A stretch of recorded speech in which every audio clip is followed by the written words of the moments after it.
Hi folks, welcome to the final game, final day of the World Cup. So final 4 games actually today, and it's France against China. And we are going to see them played back to back if the schedule is correct. So you can see the two final teams here. And this is the situation. So they have updated this a little bit. It's still not quite correct because I'm sure this game between Greyjoy Filthy and Night's Watch Valyrian still has not been played yet. It's actually this one, Night's Watch Reigns against Tyrell Lion, that has been played. So it is 2-2. France won 2 games and China won 2 games. So 4 games remaining. And we are going to start with Baratheon Assault against Targaryen Battle of the Trident. That was supposed to be played yesterday but was postponed until today. Or maybe the schedule had a mistake all along. I can't be sure about that. And this is actually one I am really looking forward to because it's a nice clash of styles. Let's have a look at the decks actually here.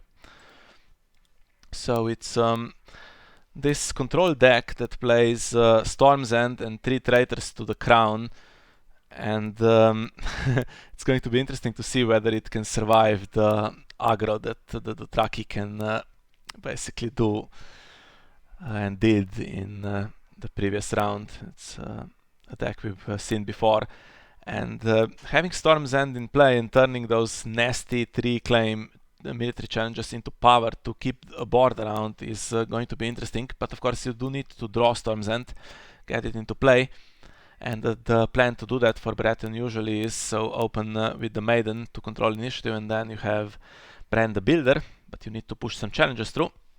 And then if that works, you can control the rest of the game. There's Dohaeris, which is nice. There's a duel. Okay, we'll have a look if that's likely to hit. And we have Clash of Kings with possibly multiple power challenges. Not just 2, could be 3, right? Even with Sereldon that can stand Storm's End. And there's some Nil in the deck. There's Delena that's going to stop some things in the challenges phase with Plaza of Pride, stuff like that. And 2 copies of Imri also could be important. Maybe will need to be used defensively. And Black Cells for control. And then Throne and Chamber, okay, just 1 copy of the Chamber in this one. I don't think that will be that decisive in this game, so it depends whether Baratheon can survive all the military. And this is the Chinese deck, so let's have a look at that duel here. Khal Drogo is in here, and Rakaro is the low-cost version. And the armies don't count for duel, right? So it's not likely to work. It's not that high on the costs, this one. But it is playing Khal Drogo that can keep characters in play when they enter play and were supposed to be returned to hand at the end of the challenge or phase. And the armies, of course, with Aegon as the restricted card, can bring in the nasty armies, especially the Khalasars that always seem to be active and raise the claim to 3 or even 4.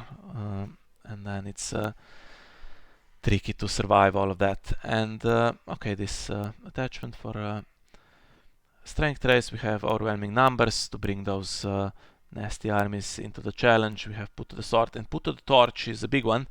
So if Storm's End is in play, I think it will try to just cancel the military challenges, turn them into power. Okay, you get if you lose, you get 3-claim power, but it's still, I think, going to be important.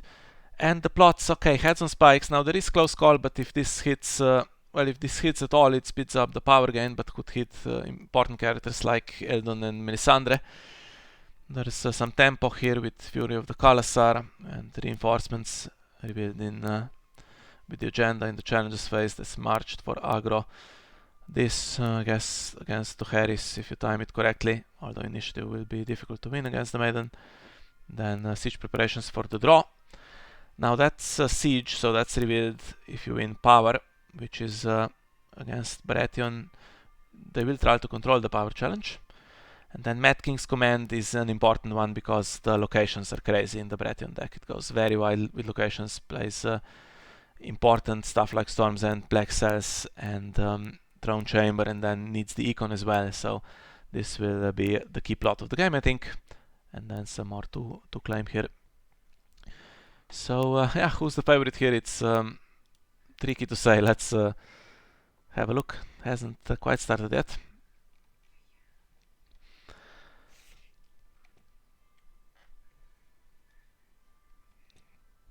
And then for the rest of this day, this afternoon, we have, let's check the calendar actually. This is now pretty correct. I think this is now showing, I don't know what's up with the calendar jumping around like crazy. It's now showing my time, so GMT plus 2.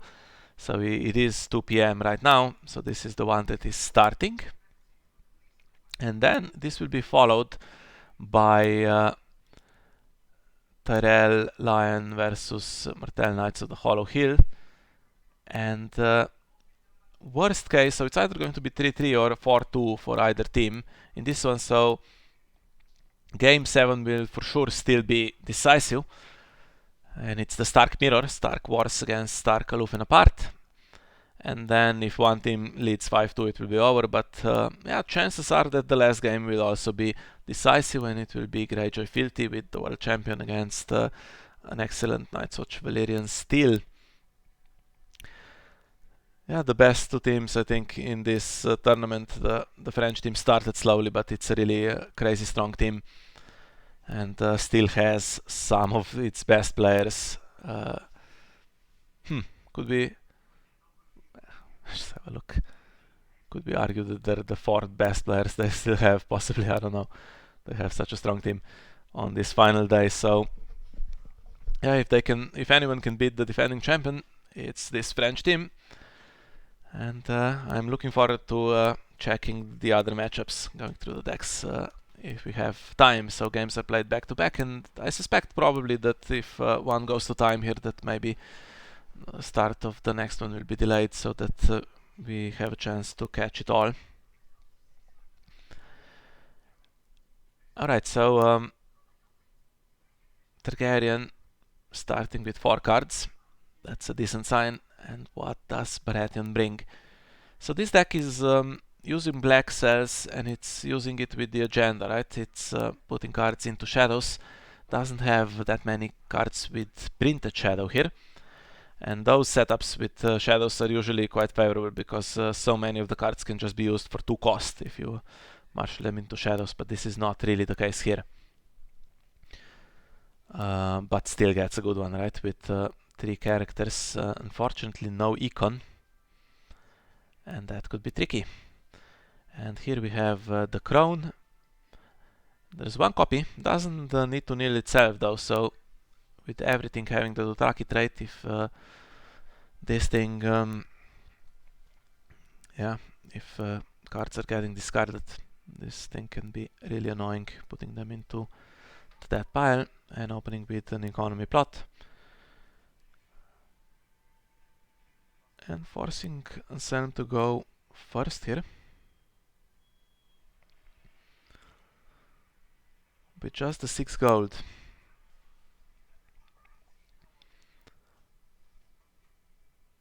Yeah, it's tricky, really tricky here. So the thing you want really, just the 5 gold because of the -1 from the agenda. Thing you really want is Storm's End, just to, especially in this first round, just to stop the power challenge. Because with for the realm that's essentially 8 gold, and could have Raiding Kalasar, and then there is a Blood Rider, right? That's immediately 2 claim and just ruins the game for you, potentially. Although, still some control available. You could have Black Cells and the card in shadows get military icon controlled so that it can't participate. Never mind all of that talk. So we have the one that matters, and I believe the Targaryen team does not have a single card to control location, so there's no army with assault, there's no seized, there's no nightmares. So this one, as far as I can see, cannot be stopped. and it's going to just be used to stop military challenges early on, especially this round. And he's going to put one card in shadows. That's all he can do with 0 gold. No Rose Road to be marshaled, unfortunately. Now the question is what is coming out, because if Storm's End is forced to cancel military, then potentially Targaryen could win power, and then siege plot could be revealed. Here we go, yeah, that's the claim race to get to claim. And how much strength does the crown have? Well, it's attacking, so it's going to beat the acolytes in any case. So you could go for intrigue. Depends whether you desperately want to avoid putting any power on the faction card, because if that's unopposed, then the power will come back and grab. Power challenge will come back and grab the power.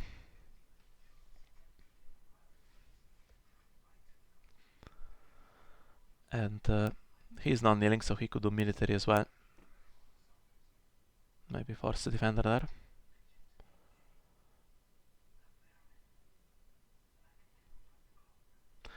No, attachment's pretty big on this, right? So black cells can get them, but the traitors cannot.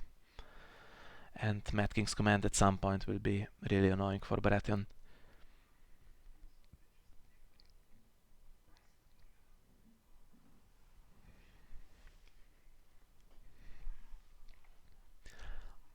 Yeah, I have some experience with this matchup. I've played Bara Assault quite a bit in preparation for the 8 Regents tournament last year, and a bit after that as well. Won one of the friendly opens with it, and I remember coming up against the Traki deck that was played with Prince that was promised, and absolutely got smashed there. It was not able to contain it at all with the high claim. But Storm's End in round 1, and no nightmares available.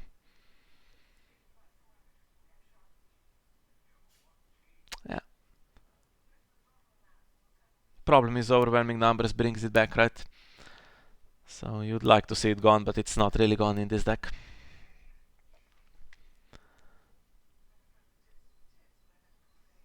Now does he do military? Then if these two attack on military back, you need to change it into power, and then the claim is raised to 2. And yeah, takes both power away from you.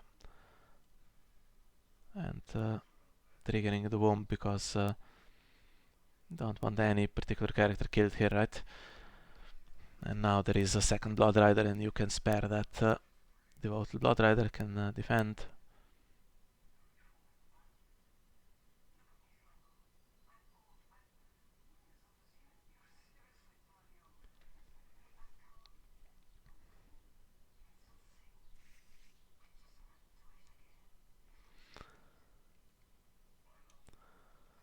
And that's all Baratheon can do. And here comes the counter.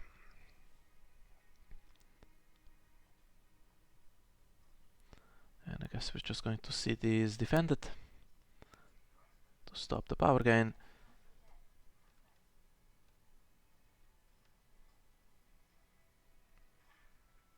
Now the crown could be annoying if something gets discarded. Yeah, this is where you might want to consider this, right? You're not going to get the claim race, but there's no 2 power to steal anyway. So I think, yeah, exactly. So it's he's intercepted and put into the dead pile. He would have been able to stand Storm's End on multiple challenges, so I guess now close call will have to get him back, which is still pretty fine. There wasn't the econ to play him now anyway, and can leave that for later, and close call will grab him. Now the question is there anything annoying to be done with the agenda? I don't think so.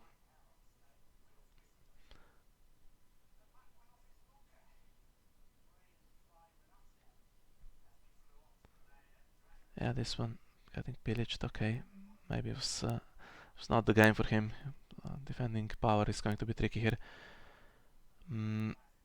Nothing you can do on the power challenges really, because the siege plots are the weakest, so siege preparations at some point will be revealed, but not now. Really the edicts and the wars are the more annoying, and wars will be stopped all game with that Storm's End, I feel. The edicts going into March and stuff like that. And Heads on Spikes, what does it have for traits? I think it's just a war, right? Oh, it's both. Okay.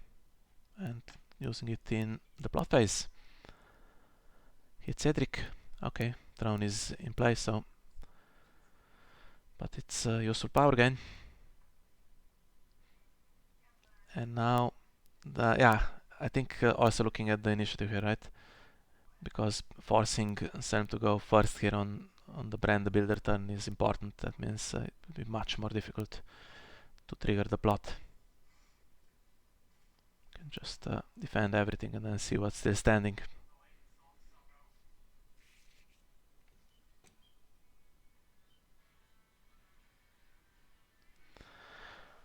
Some viewers today, nice. Hello to all of you. So if anyone wants to join me on commentary, as always, you are more than welcome. We've seen lots of these high roads in this tournament, just staying in play, not being used much. I think this time Anselme will need to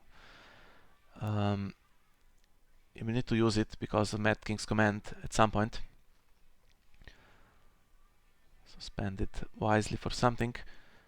And now we have 2 cards in shadows, and there is a little bit of gold left, so if there is a traitor there, maybe could be useful. And now let's see what comes in from the other side. There's Arcaro. So it's difficult for him to win military specifically because of Storm's End. So basically his text is not really impactful, but again we're in the same situation. If you do your challenges, then you put power in, and then if you change military into power with the Kalasar attacking, you're going to be losing all of that with high claim. On the other hand, if the opponent leaves anything unopposed, then you are triggering Brand the Builder at least, so maybe that's still worth it. Okay, spending 1 gold, so that means there's no black cells in shadows. Probably would have been marshaled anyway, rather than being put into play through shadows. And checking maybe for what? I was going to say for put to the sword and stuff like that, but no, with Storm's End you're cancelling all of that, so could go for characters for overwhelming numbers, so hits Khal Drogo. Again, with that annoying event, he can come back somehow, so you're not permanently getting rid of him, but okay, it's a good start. And now going for challenges that either need to be defended or they're letting you trigger Brand the Builder, getting black cells, getting economy. And boom again. Tries to find something, but this time doesn't, so the crown actually cannot defend this successfully.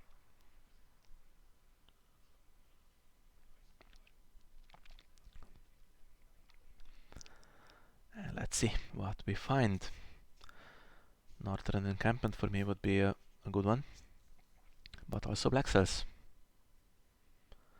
Maybe the red keep in this matchup is slightly tricky, right, if you're going to be changing challenges into power. So usually with this deck you can change them into power and then make them fizzle because of traitors, or defend them with red keep and fickle bannerman and stuff like that. But if Kalasar is attacking, right, with 6 strength with another guy, then there's a lot of strength when you turn it into power to still defend it then.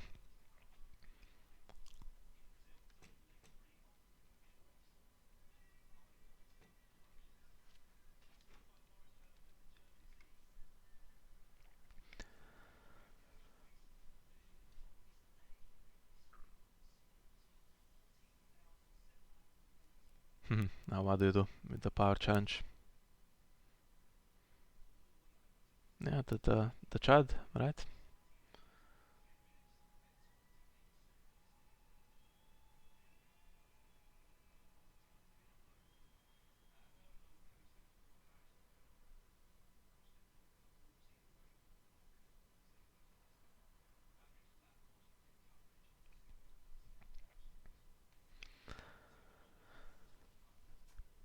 Yeah, dangerous to defend, right? Because yeah, he's one that can get the attachments. Now you're losing this brand the builder will trigger, and the claim will go through.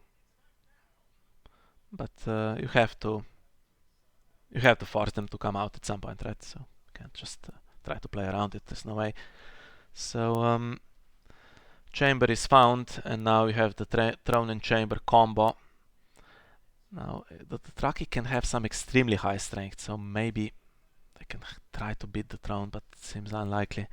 That will be an important tool for Baratheon if it survives Intrigue Claim.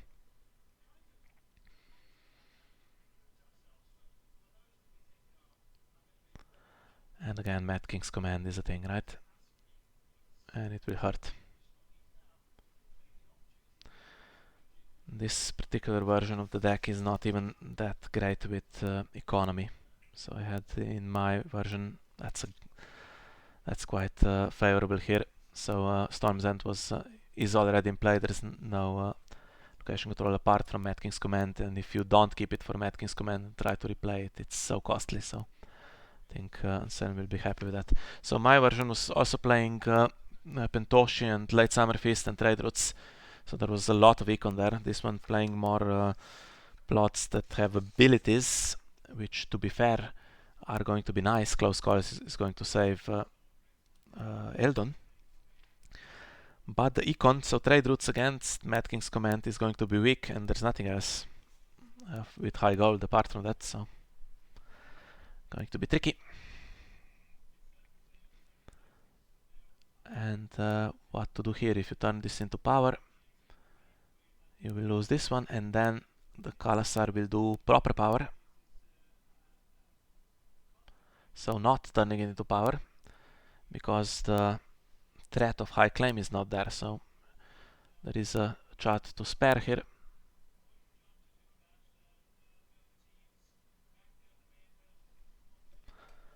And Anselme thinks it's better to stay ahead on power, and I would quite agree.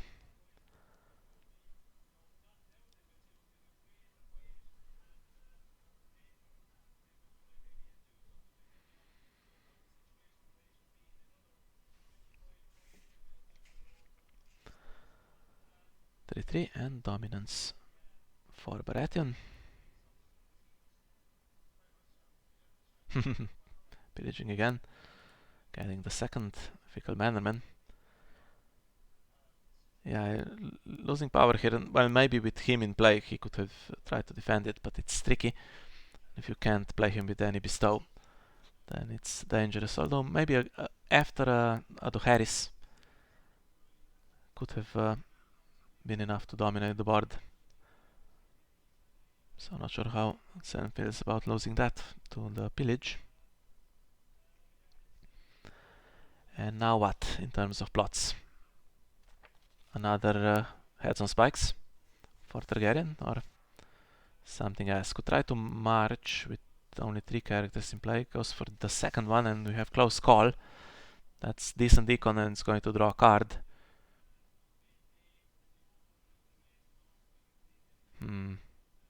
Sam is first, so he's going to trigger heads first, I think.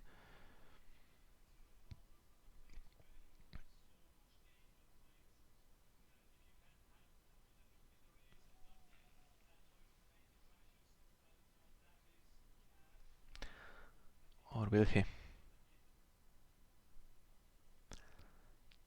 Loses black cells, that's big, but gets Eldon back.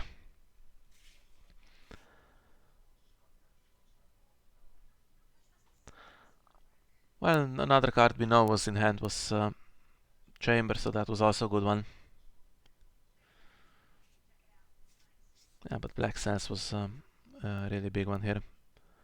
Completely block. The raiding Kalasar, for instance, was quite important.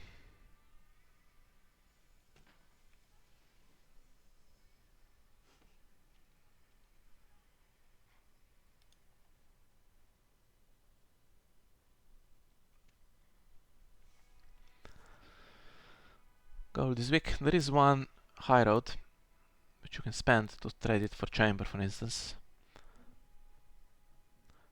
Now if you leave it until Mad King's Command gets played and then it's not working out, it's not doing anything for you, then you've wasted it. But then if you use it and put locations in and then you're using those locations for Mad King's Command, it's the same thing, right? It's unfortunate. So I think one of the locations that Sen would really like here is a northern encampment, because that's giving two, a single location that's giving 2 gold. It's the best efficiency he has available.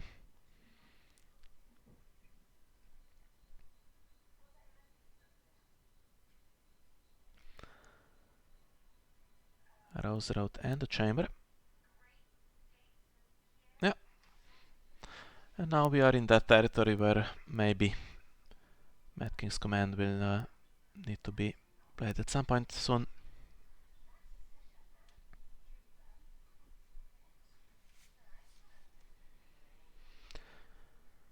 And 2 cards in shadows.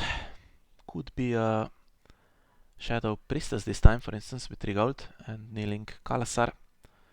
Quite decent, although Targaryen I think has access to 1 copy of Plaza of Pride.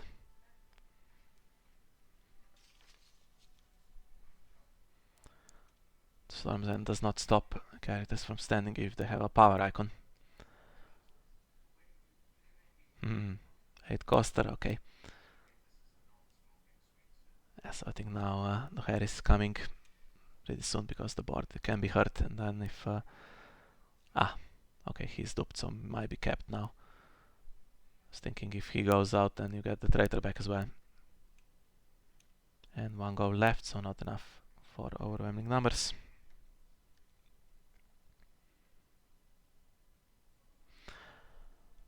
Yeah, what do you keep for Mad King's Command? That's a good question.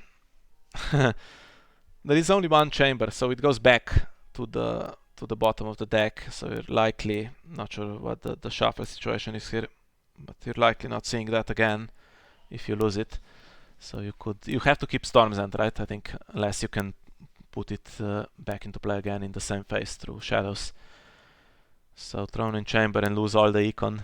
Not nice. You could keep Throne, Storm's End, and Rose Road, I guess. Really, the thing to do would be to find, I think, Northern Encampment, put it in shadows. Keep it as one of the 3 cards you're keeping, and then put it back. And then the Mad King's Command is not coming back for a while, if at all, and you're fine. Hitting Torch is not great because it's wasn't going to be used, with Storm's End turning every military challenge for the rest of the game into power now. And here's that free challenge again with Hongyuan not kneeling. And this is just going to be defended again, right, with the Blood Rider.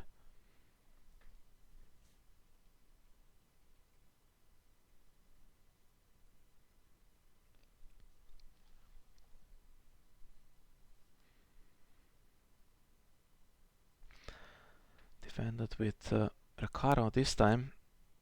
So he's blocked on the power challenge, which means he can't attack. If he attacks military, then that's turned into power, and if he attacks power, that's useless either way. So okay, that's sensible to use him on defense. The 1 challenge he can win. And his ability basically is doesn't exist.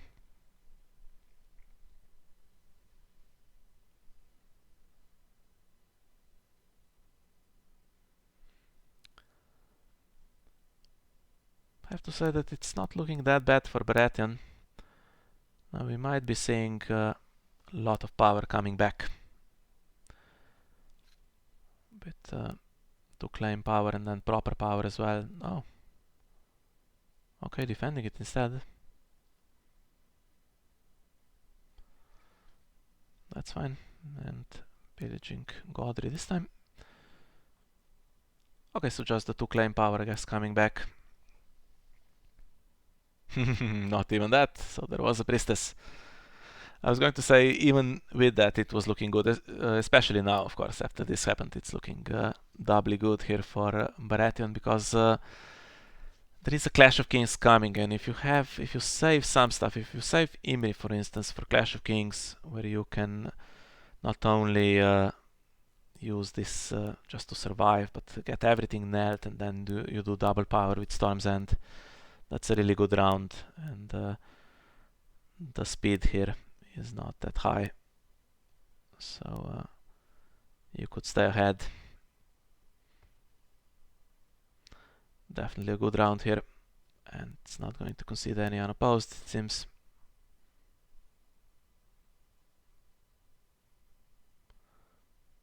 Again, a slightly annoying situation where if this hits, there's the Trakis to spare here that can put it into the death pile.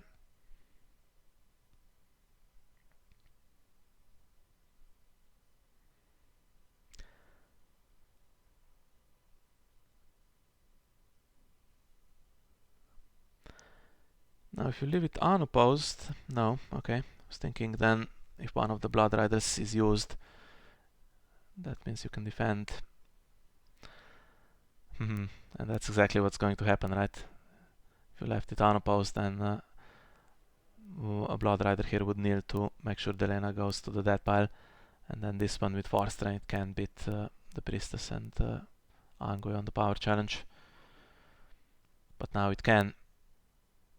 And that's unfortunate here for Anselme, and losing Delena like that is really bad news. If Plaza of Pride ever comes on the board, it's going to be super annoying. She was a nice character that also grabs another one with her, so I think a Bastard of Nightsong is the only other option now, after Edric got spiked. But alright, so again, preferring to lose a character than losing power. Slightly surprised, because with the Harris possibly being revealed, all of them could have stayed on the board. That's, I think at this point, slightly more important. So I would have turned it into power, lost that on defense. Then with Throne and Chamber triggering, you're still decently ahead. Even more so now, 7-2, but okay. Would have had 4 characters in play against a reduced board, and it's decent enough. And now what? So there is trade routes, which you kind of want to play before Mad King's Command, maybe, or not. And there is a Clash of Kings and Duel and Harris. And if Mad King's Command is played, then the Harrissing in the same round, not great either.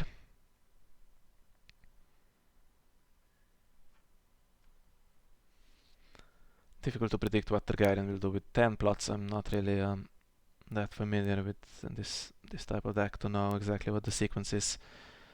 I think by getting a character killed, you're putting yourself under threat of being marched here as well, right? So losing another one is hurting.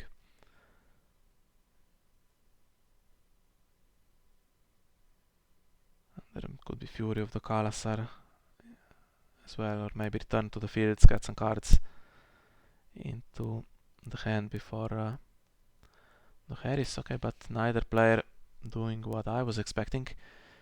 Baratheon goes for Econ, just the right time before it gets reduced down to 3, and Targ going for claim, and this time there's no there's no letting military claim through, right?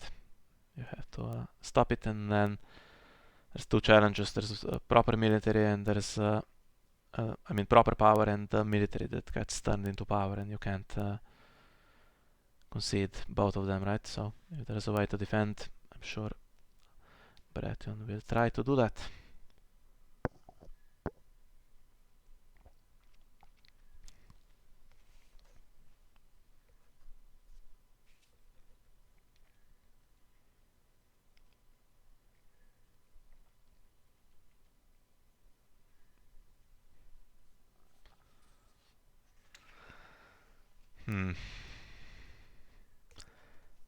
Traitors are great, but in this one, it's two armies with no attachments. That's annoying. One character is locked, but the other two power icons still available.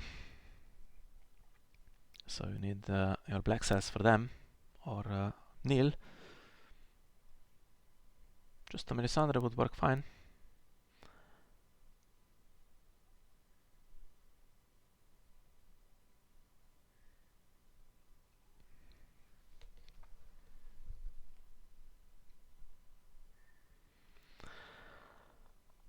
Yeah, and now I think Targaryen is thinking that we need some time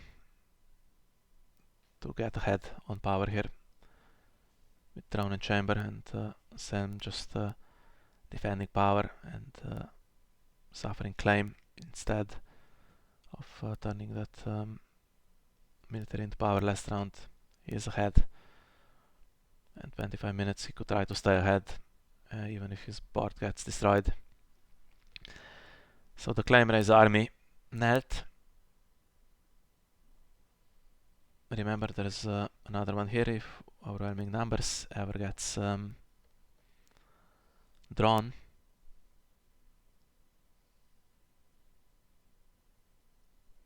And one goal left for the card in shadows.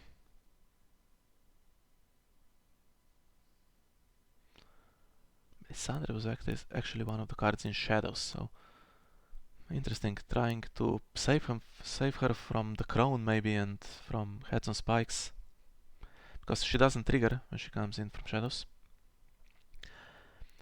And now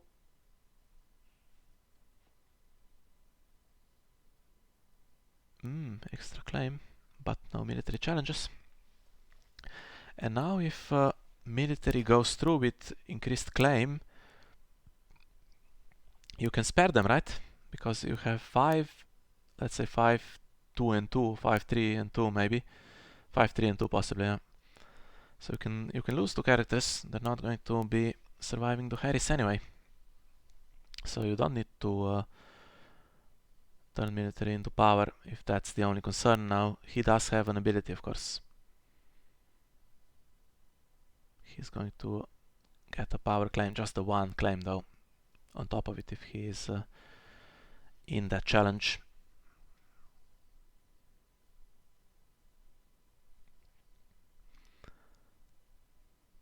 And Quota wins on defense, so still defending properly.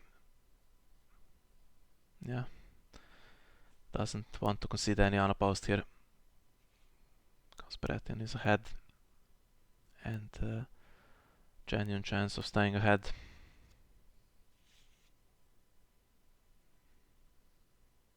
Again, same strategy, the character that is locked, happy to defend military. And now do you do power? Force a defender there, or do you not? And see if you have strength to defend everything. You do power. Yeah, just the chart, right? Exactly. And yeah, spending them is tricky. Don't want to spend Jogo, but then if this is traitor to the crown, again, the army can get traitored, so you can defend with that. But then you are losing the chance to counterattack.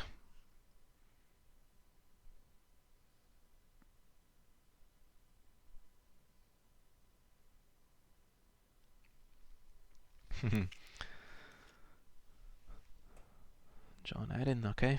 He was actually not bad. With him in play, you could already on 14 threaten to win because of his ability. Stops military challenges like Benjen does. Now what does Targaryen do here?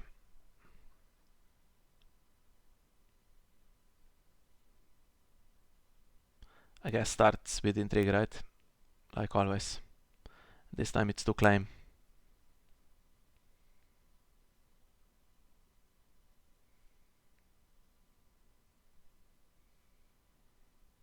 So that means both cards will be gone.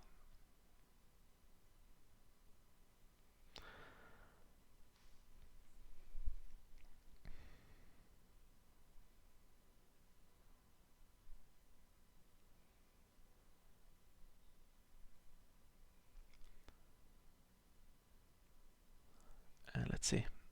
Does this one get defended? Now if you really want to defend, you can. Then you're not defending any of the others. Depends what the cards are.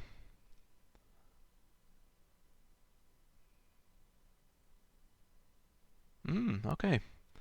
So that half a chance of being able to defend power somehow with possibly a traitor in shadows is now not happening. And now let's also have a look at the dominance situation. So it's currently 11 for Baratheon. And it's 24 for Targaryen. So if Targaryen just passes, wins dominance, but that's not really an option.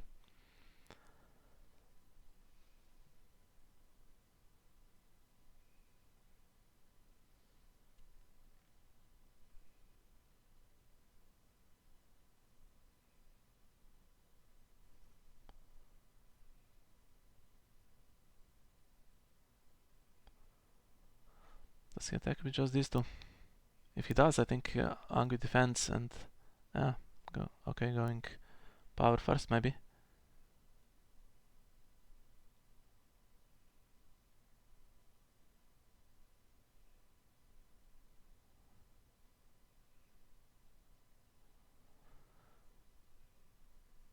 Still winning dominance if he does nothing else apart from this.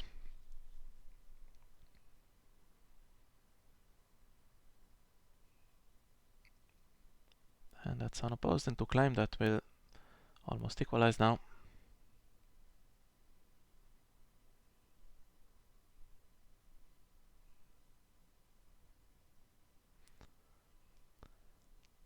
Now does he pass or does he kill?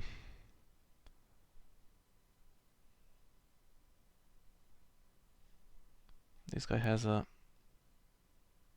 trigger as well, so maybe go for it.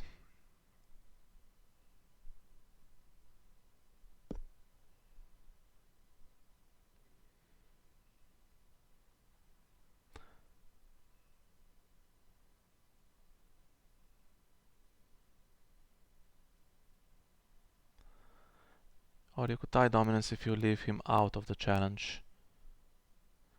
Minimum. Okay, just this one. Okay, so maybe now you leave this one as military, angry defense, you lose 2 characters, but then you're also losing dominance. It's going to be 6-5 in favor of Targaryen, which is not that bad. Then you do Harris and we have an interesting conclusion, right?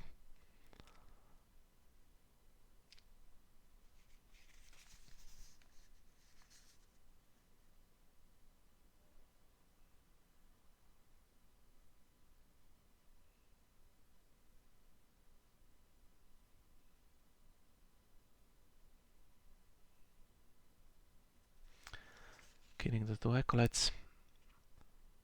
Actually, with so few cards in hand, maybe they could have been even used a little bit to filter the deck.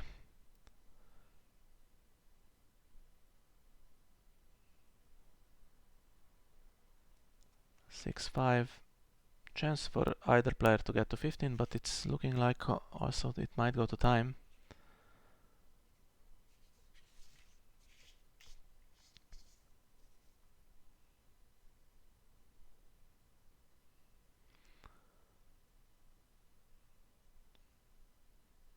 Now Mad King's Command is really hurting the econ here as well. Although you can keep Port, the Womb, and one market. It's something. What are the other options? So siege preparations is a good one. Return to the fields maybe is the thing to do right now against the Harris. Could march as well. Try to go first and march after the Harris, but it's hurting you if you want to keep any of the decently costed cards. And Baratheon has the Harris, then Clash of Kings and Duel. That is useless, but it might win initiative. So I think the Harris first, then see what Clash of Kings does in round 6. And if Imri is ever drawn, it could be a really good round.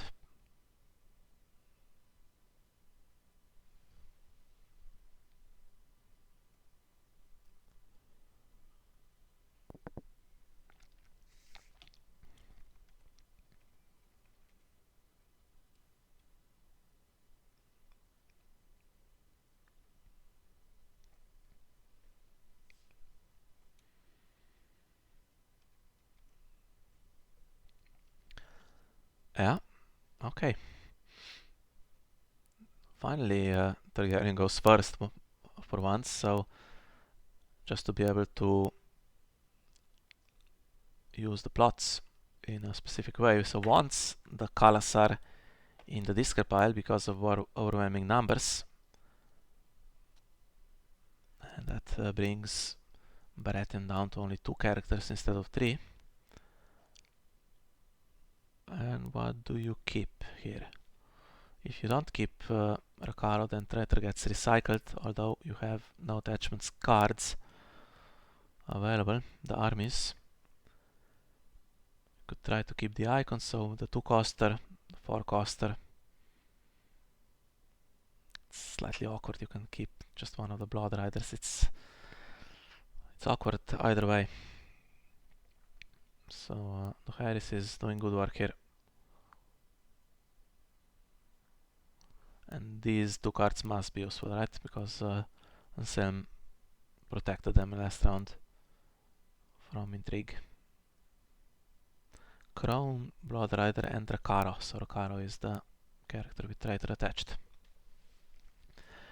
Now he needs numbers. He needs the Trakis to be able to threaten overwhelming numbers and bring 2 characters back.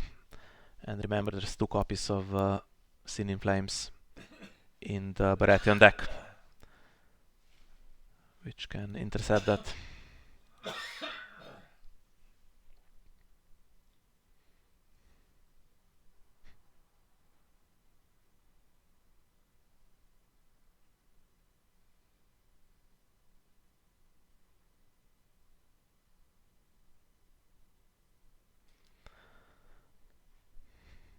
Well,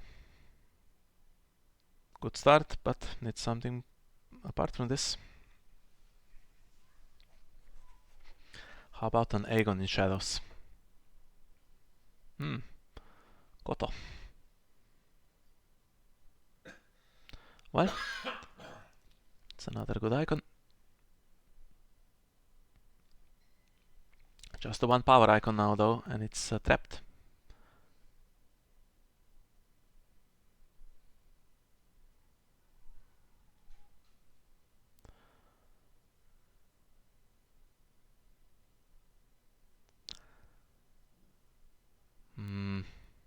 Baratheon needs at least a Melisandre Neil here, I think.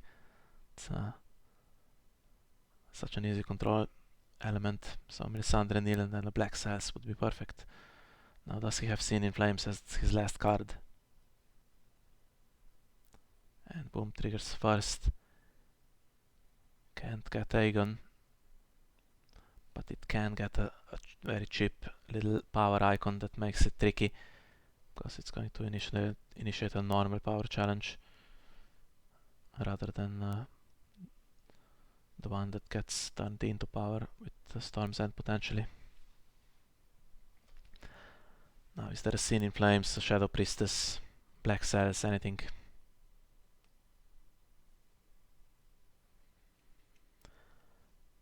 an Imri. If there's Imri, I think you leave him for Clash of Kings. And if you're up against Mad King Command, that's just as well. That means he's going to for sure nail the whole board because it's just 3 against 3.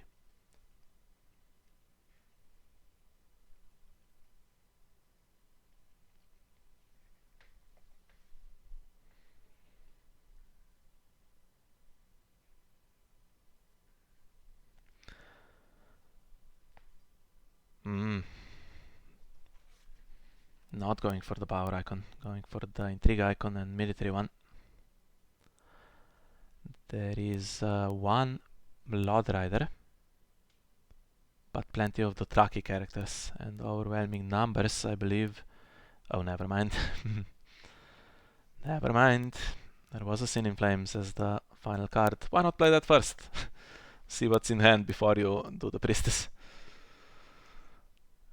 And okay, gets Recaro. So either there's no overwhelming numbers, or if maybe there's 2 copies and getting rid of one is not going to work. And now Melisandre will go for the Horse Lord, right? Yeah. So now there's an intrigue against 0 claim. There's one guy that doesn't count strength. If he does power, and there's 2 characters with just the military icon. And assuming that there's no overwhelming numbers, so now they can attack, and you can either claim the dupe or you can turn it into power.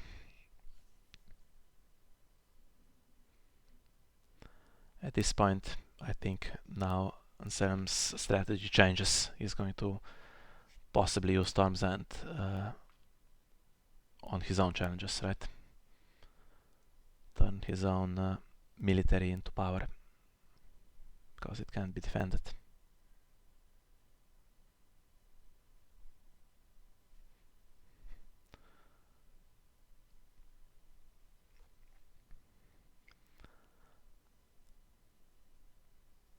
It's going slowly, but I think that it's hurting Targaryen now. Finishes challenges, and yeah, it's not great. It's not great. He can't defend intrigue, so one of the characters can do intrigue. Angui can do fake military, turn it into power, cannot be defended, and Melisandre can do proper power. That's going to lead to 2 unopposed, 2 power claim, an intrigue claim that can be opposed, and then Throne and Chamber. Well, that remains to be seen. If it's all unopposed, then these 3 can even win dominance. Although in that case, maybe he doesn't do intrigue. Depends on what the cards were, right, when he checked with Sin in Flames.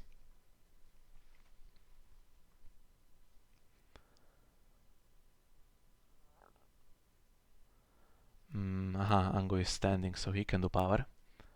That's Melisandre left for 8 plus 4 against 12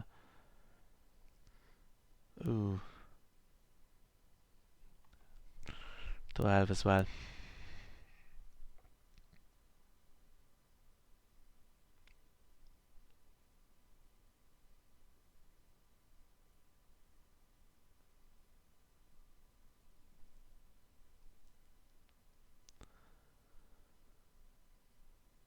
He's doing it. Okay, that ties dominance. If it's undefended, he gets an extra power for unopposed, which is less than he would have got for dominance, but it's getting rid of a card.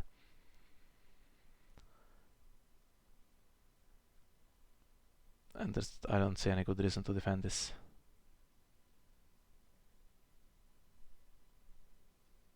Unless I miscalculated, which is always possible.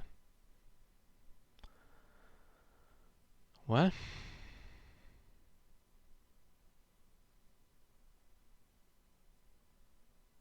yeah, now it's intrigue claim stops the unopposed, but he will be suffering Throne and Chamber here. It's going to be 12-10 for dominance, right? 12-8 even.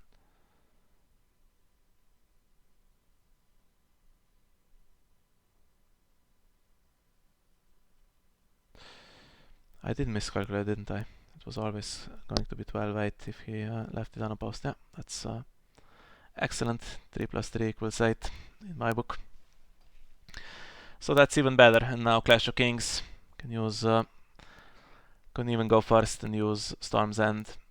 Again with the same trick. If there's a little bit of nil at least to get rid of the character that comes in with Womb or something like that. Or at Black Cells.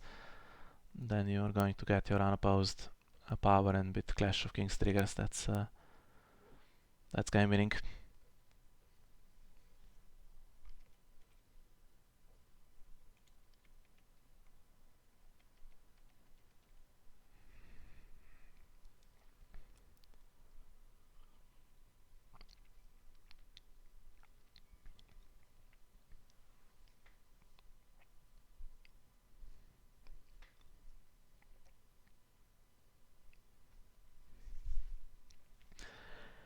Well, it was nice when the no attachments armies were there, right? For Targaryen was able to have a good round, go from 7-2 to being ahead.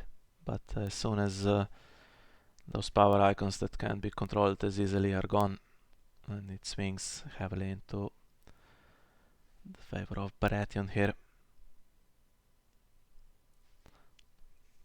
And yeah, as a Bara player, I have slight I guess enjoying slightly seeing Baratheon win against a faction that is really difficult always for me to overcome. And yeah, it reminds me actually of the 8 Regions tournament when we faced Baratheon and were playing against some Dothraki aggro. We also played a deck with Storm's End. I think we played Bara Trident on that occasion. And Storm's End was really good to stop the onslaught basically on the military challenges. And yeah, happy to have some answers for the Targ decks, although the most annoying part of them against Baratheon is the stand when they can do Queensguard and Plaza. Have some answers for that with Storm's End and Delena, but it's not that great. And if Plaza was in play here, the game might have gone differently. Sam is not pushing the Storm's End with Clash of Kings strategy by going first. He's happy to go second, which means maybe he's waiting for power icons to be marshalled, and then he goes for the Melisandre trigger.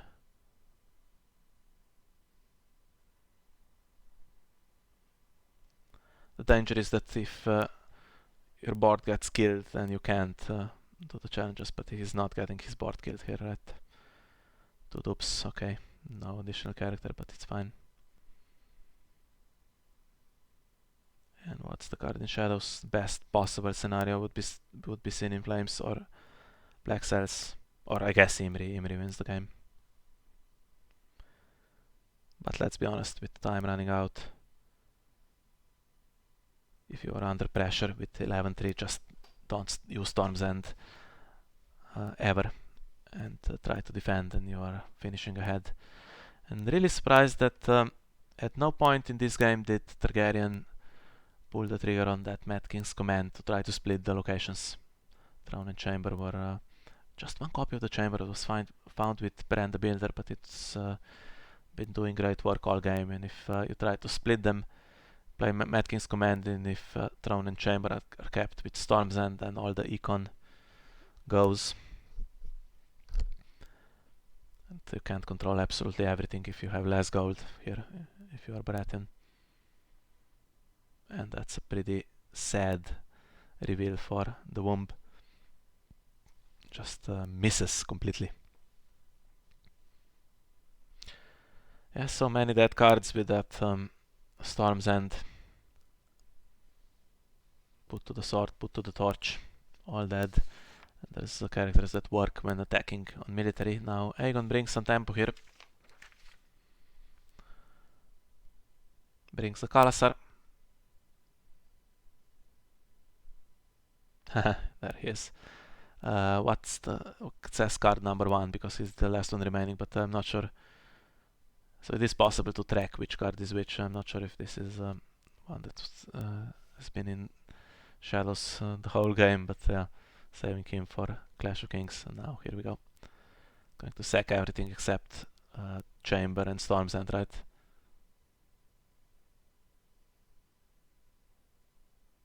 Or just keep Storm's End, sack everything, make sure everything is. That's yeah.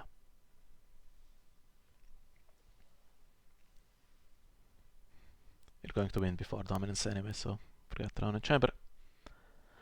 And that's it. Targaryen concedes. So that's France taking the third win. And okay, in the end we did not reach time. Sam was going to get to 15 here. And 3-2 in favor of France, which means they're quite close to getting at least a draw. And the last 3 games are coming up very shortly, and I think if they're going to start on time, then we need to have a look at the decks. Let's just see, not starting yet. So what's the situation? First of all, let me just check if there's any volunteers to commentate with me. Speculating about Imri, there's always a chance that it was either Imri or a Melisandre trigger like Sin in Flames. Well, it's the only one that you can get from Shadows, or Black Cells. Okay, so 3 games left, and if the schedule, the calendar is correct, we should be seeing this one. So Tyrell Lion versus Martell Knights of the Hollow Hill. So this is gone. Let's check. Tyrell Lion against Martell Knights of the Hollow Hill. Any surprises here? We saw Gabryel beating Greyjoy Mummers the other day. It was really impressive, but got all the cards there. So if this deck gets the cards, it's incredibly strong. So combination of King's Guards, some of them more controlly like Robert Strong and Mendon Moore, and even a copy of the Hound. Interesting. So you have targets on your own side for this guy, like Boros, and if you're lucky, you can maybe find a knight on an opponent's side as well. And lots of tempo here, right? With Boros bringing cards into play and high tower knights coming in for free. With, for instance, with just kneeling Boros. And the non-kneelers here, the hedge knights, non-uniques, and the stand on Knight of Flowers. If it gets out of control, if you're just able to marshal all of them, then you have the tourney where you close very quickly. And you have Econ, the father, which is great. You can always find a useful Boros or something to get back to hand, or even an old Bill Bone if you need the faction ill.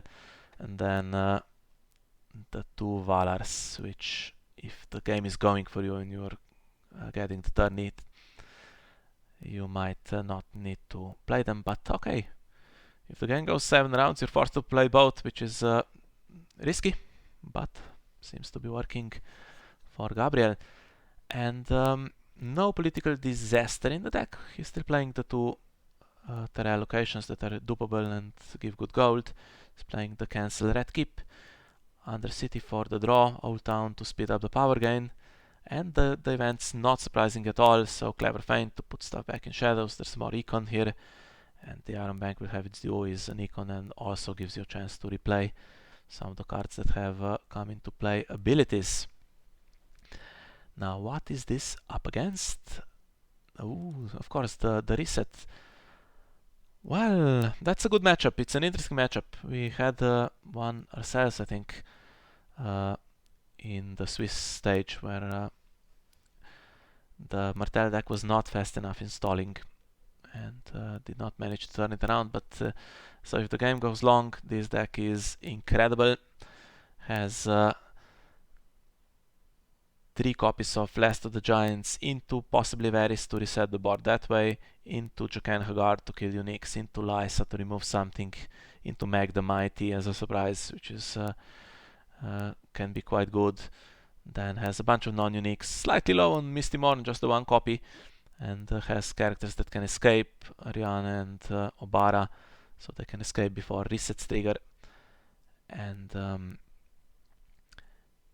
little bit of control on the power here, Condemned, Secret Pact. Venom's Blade is an annoying card, so works on printed strength, which means it can get Green Apple Knights, and for some reason all the Martell decks play one copy and they always get it immediately, and if this deck gets it here, then it's going to be quite important, I feel, unless the red keep can keep cancelling it. Seized, just the one, can't get all of them, can't get Undercity, red keep and Old Town for instance. Then we have Dawn for the draw, some icon control here, and let's see the other events. One copy of Burning, there's Secret Skins for the draw, 2 Vengeances, the cancels, so 3 here and 2 in the other deck. And okay, choosing the Spear we've seen recently quite a bit, raises Claim, so you can play Morghulis and still get Claim, or on small boards can make some kind of difference. So Morghulis is the main reset, but also Mad King's Command doesn't hurt the econ as much, the location base for Martell, so I think they're for Tyrell, I mean they're alright with Mad King's Command. Maybe not so with First Snow, with all of those non-unique little knights. Then we have Draw, Marched, for after Varys or after the resets. And we have the Draw to give yourself resources for the late game. No idea who is favorite. And we are here, so obviously no setup for Martell. And Tyrell starts with the Arbor. There's 2 knights in play, including Sir Bryce, and 2 cards in Shadows, so all the gold spent on Late Summer Feast against First Snow. So there was a Hedge Knight, but used with that High Tower Knight, which is a really nice play to survive First Snow. And basically Martell starts with very little, just gold capped, and we're just through the challenges phase without anything happening, so not even bothering to spend that gold. I was going to speculate what can possibly come in as an ambush, but okay. Round goes through quickly. That's First Snow spent, and that means if the Green Apple Knights and the Hedge Knights find their way onto the board again, they're not going to be First Snowed that easily again. And not playing Behest, which is interesting, so that you get your resets back quicker. And going for the draw, which usually for me means a sign that Martell is searching for Last of the Giants or Varys to get that combo through. 2 copies of the red keep, so if that is in play, can at least get, it's not going to get Morghulis obviously, but it can make sure that Varys is not being annoying.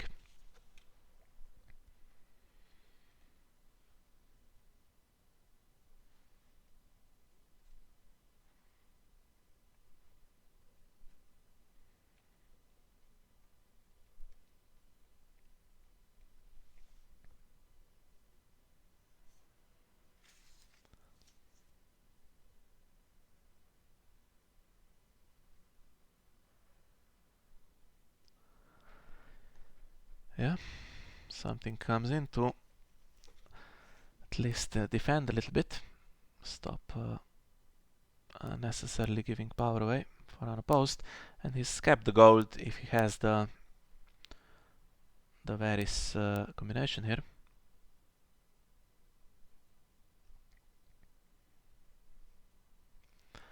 So I'm not going to be able to pronounce this, it's an unpronounceable username, sorry about that.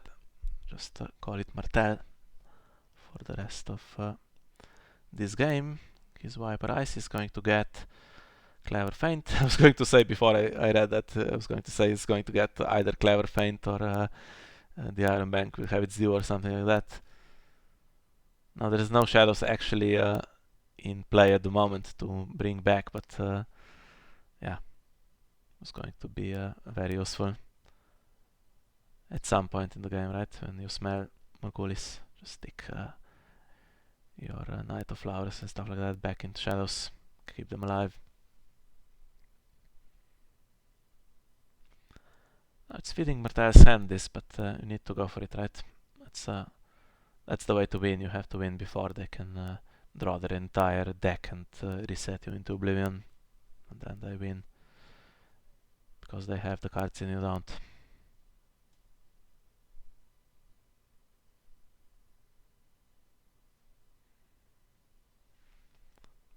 And he spent both of these Late Summer Fists. And for the rest of the game, the econ... no econ plots really, but he has the Arbor. The thing that surprises me is that he's carrying through 7 gold, so if he was not going to use it, maybe Late Summer Fist is not the thing to spend. Now, is there a way to do something? Okay, so Martell player here knew that this was in hand, having used his Viperize. But okay, happy to trigger Varys. And after all of this, econ basically equal, and the cards in hand favor Martell, but the power favors slightly Tyrell. And Tyrell is not doing that bad. It's not 9 cards to 4, it's actually 9-7, right? Because of the cards in shadows. And still going for draw. So there comes a point, of course, where Martell needs to start playing. But we're not there yet.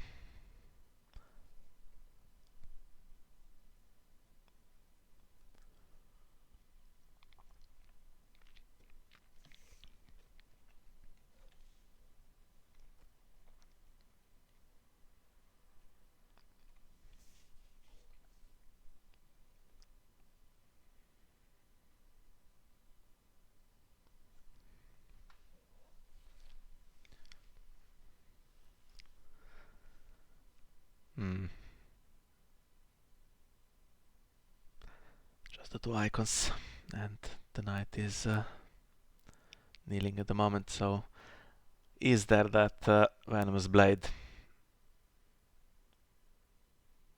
You know what, 20 cards, 22 cards drawn.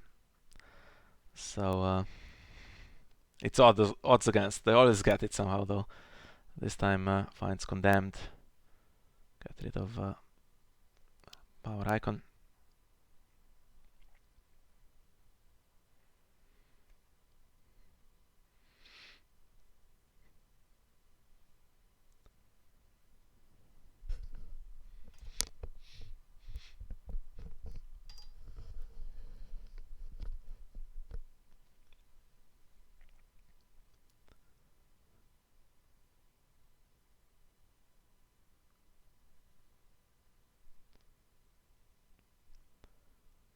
And any other plan here with the 9 gold.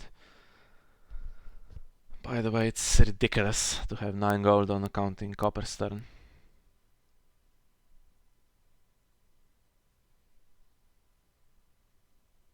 And carrying all of it through again into the challenges phase. Okay, there could be vengeance, stuff like that, so I think you still need to attack. Now what's this getting rid of? I guess the intrigue icon. Gets cancelled, so we'll never know. And the players actually don't know either, do they? No. You choose a target, but you don't resolve the effect by the time the cancel needs to be triggered. But the second one comes in, and that means one of the cards is completely nullified, and the other one is not strong enough to push a challenge through against the Tarnished Spies if they care to defend. And they do not. They would like to get challenges back. Burning, yeah.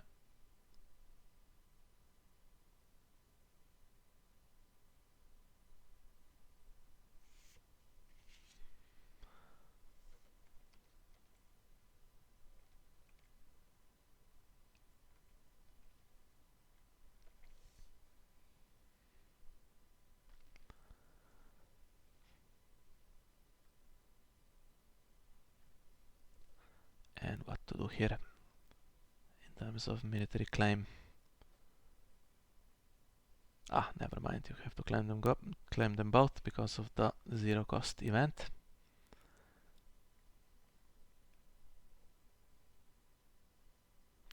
And that hurts. Very useful characters for tourney.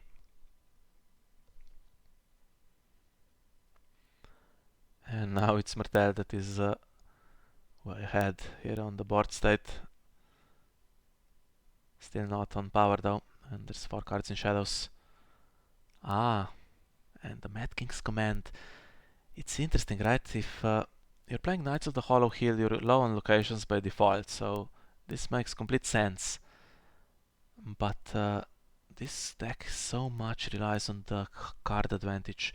It's played 2 copies of County Coppers just to get all possible cards in hand. And now it's playing this against itself, bringing it down back to 3. Which is... I get the combination of Mad King's Command and Knights of the Hollow Hill, just not in Martell Reset as much. And it seems like Tyrell will be completely fine, right? Keeping 2 locations, 3 characters in play, and yeah, maybe losing something here, but not a lot.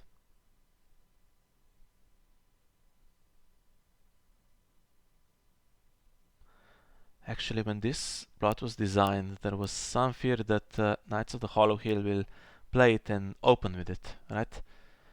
Because they have no setup and they immediately bring the cards down to 3-3, and their econ advantage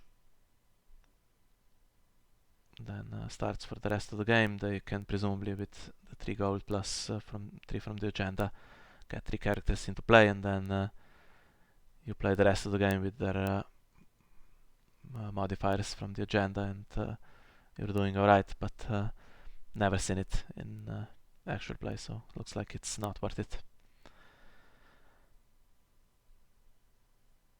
Needing the faction card with Old Bill Bone gets 3 characters and nothing to lose here really from the shadows or hand with Mad King's Command, so that worked out kind of perfectly, although Martell gets that condemned back.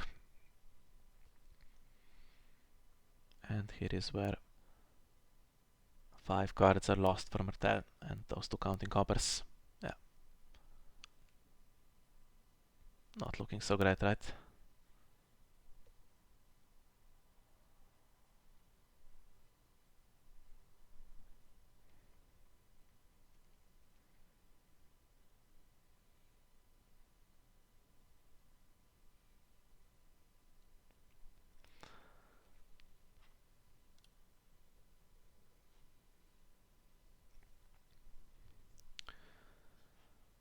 Okay, just a second.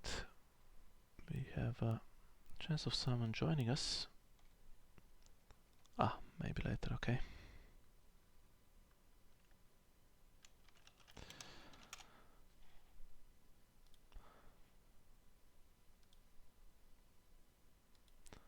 Yeah, the Bara versus Star game was quite interesting actually. In the end it was not close. It had a one-sided ending, but for the most part it was quite close and wasn't entirely clear whether Targ would be able to. Even though the high claim military was getting turned into power, right? The power gain from that sometimes was enough to equalize the score. And it was quite close until the resets. Or the one reset that was played, the other was not, even though it could have been. But going back to our game, so pushing power challenge through here is Tyrell. Wants to stay ahead, but it's not staying ahead enough, I think. 5-1. We're already in round 4. This Martell deck is extremely strong in the late game, although, as I said, playing 2 counting coppers and then you throw your cards away for Mad King's Command, there's no hand advantage now, so it's a bit peculiar, right? I think you play 1 counting coppers, then you play Mad King's Command, you have the econ set up, and then you go into another counting coppers. That seems like the sequence. Maybe he had cards that he didn't care for, and okay, thought, let's just bring these down and some cards into play here, then maybe play Morghulis or something. I'm not really liking the Martell position here, although Nymeria and Condemned have some control, and there's a 0 cost claim raise, as we saw.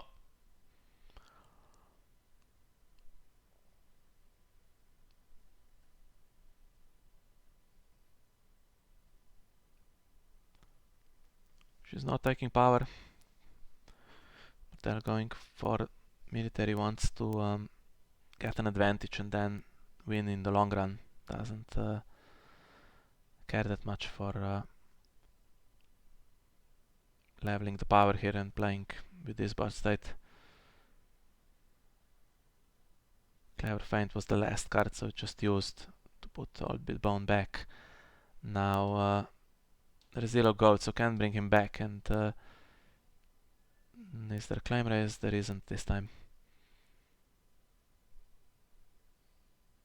So I guess the knight is going. Maybe I'm thinking Old Bill Bone, since he doesn't have the knight threat and you have tourney, was more expendable, but on the other hand, with 2 coppers gone and 3 secret schemes in the deck as the restricted card, you can, before Martell gains gold, you can just try to get him out, kneel the faction card, make sure they can't redraw.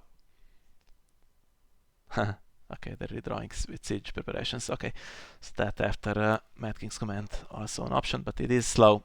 It's going to take until Dominance to grab the cards back, and has not great gold, although 3 plus the agenda in these two are all pretty strong, and being able to go second.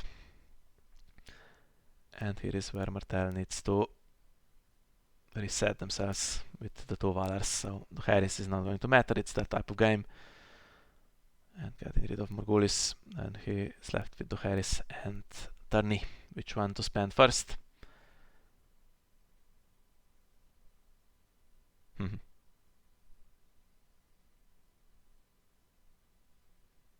Nothing in play.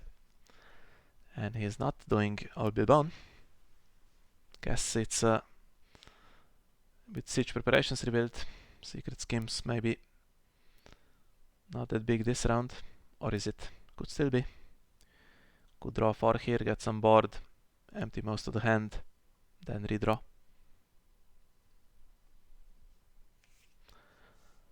Keeps 1 gold as well for red keep, so maybe that's important.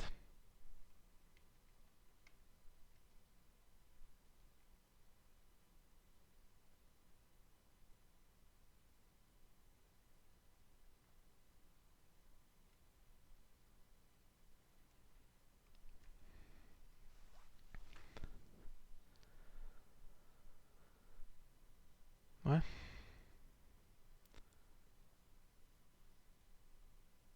playing against no board again. I was thinking, get 3 challenges through. Gets 1 Ariane. She can replace herself if the red keep allows that. And then for another character you would need Ambush or Last of the Giants. Or, okay, she could turn into a Bara, but okay, doesn't even bother. And now Siege Preparations is drawing 1 or 2, okay, drawing 2.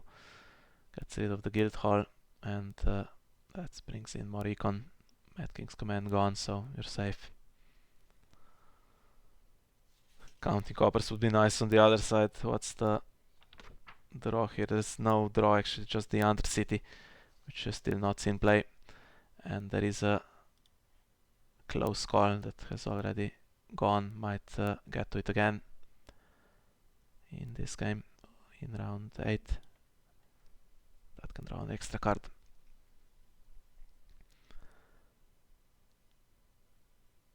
So you can, okay, you can draw a little bit more, spending most of the cards in dominance here. And what the hell is going on?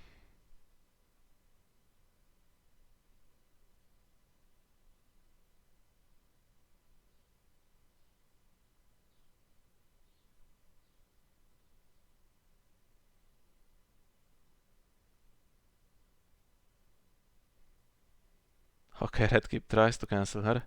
Succeeds, and she gets discarded for Varys.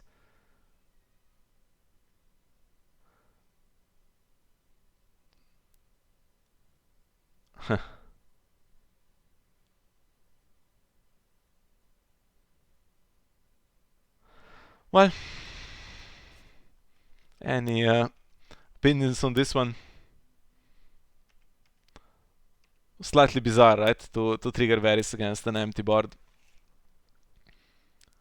Especially since Ariane could have replaced herself after, yeah, in the standing phase, for instance, or taxation. Now she's gone, and Varys is out of the game. If you want to get rid of Last of the Giants, if you don't think like it's a good card for you, you could also just put him in and get him killed, which is weird again. Okay, Morghulis gets played now. Stuck with that again, I guess. And the last one is marched.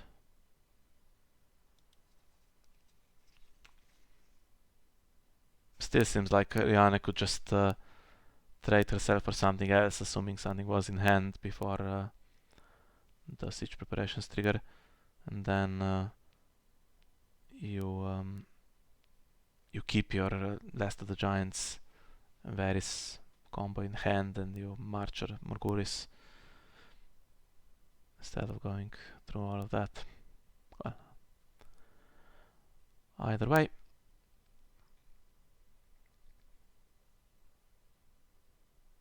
that's not going to be a good round for Martell, it seems. This time gets the secret schemes to draw 5. Too bad Aloof Bound couldn't get it.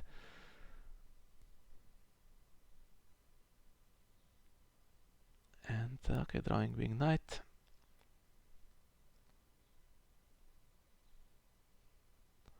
But now with 10 gold. He knows the last plot is marched, and he is his tourney. Tourney is not going to win. It's going to be too slow. Then you're going into another Morghulis potentially. So maybe do as much damage as you can here, and missing a power icon, but there's 3 cards in shadows. One is Aloof Bound. The others are, I think, at this point a mystery.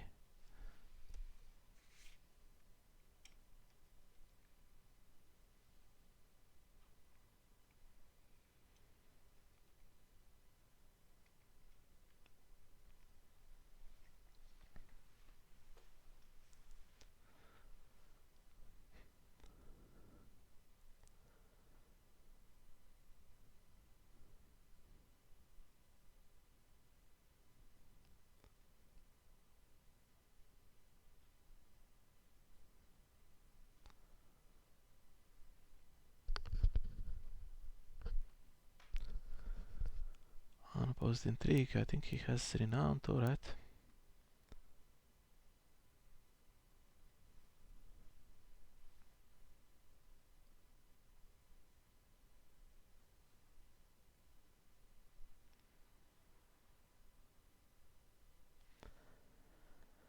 And so would Winged Knight, but he currently cannot push the military challenge through.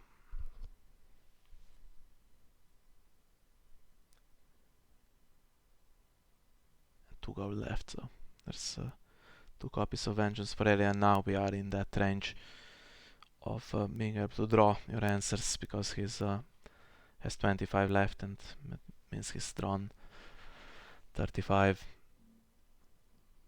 more than half of his deck. So you can expect cards to be in hand, but no. Defends it.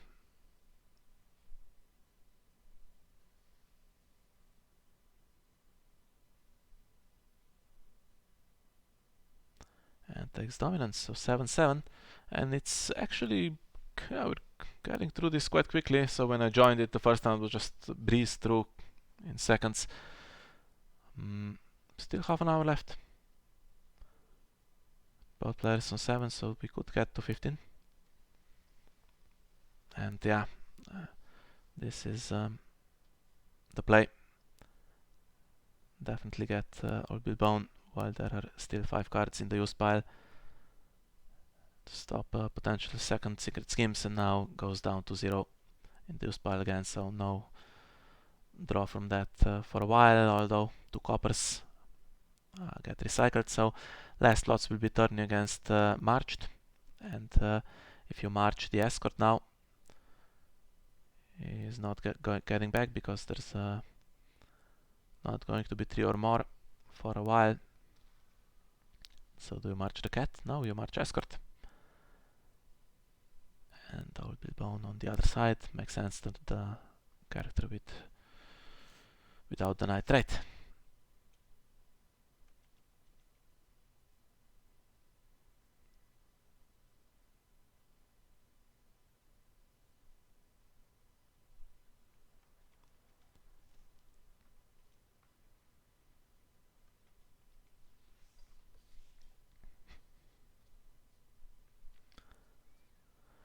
Non-kneeler comes in.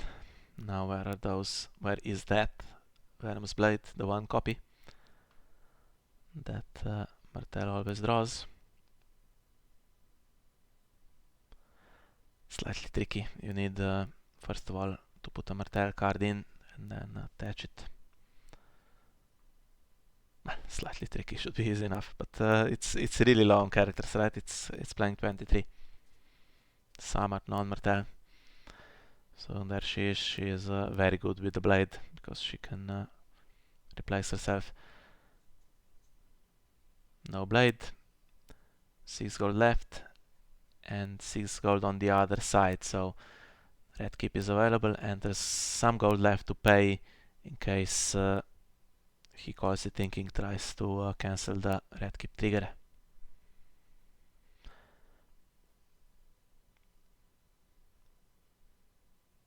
I don't know what to make of this, so missing the power icon, and it's not going to be enough to get to 15 here, and any power on the characters might get lost now if Morghulis is revealed.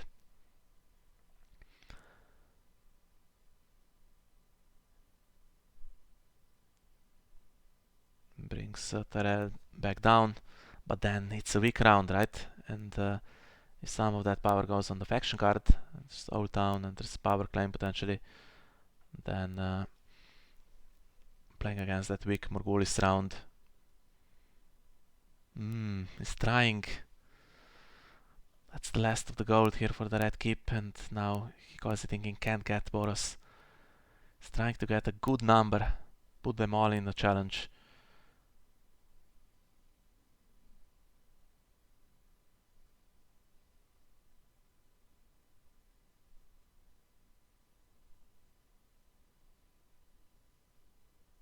Has to be the cancel, right?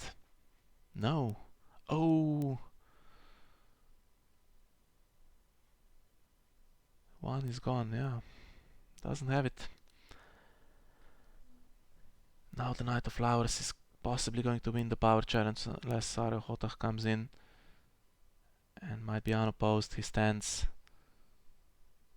Oh, at least something goes right for Martell. So that's a big one, right? Because he's that would have gone on the faction card, that little power claim. Now he's on 8 is Gabryel. And can put all of them in a challenge. And Green Apple Knight is not kneeling. Can put all of them in a challenge. Gets him to 14.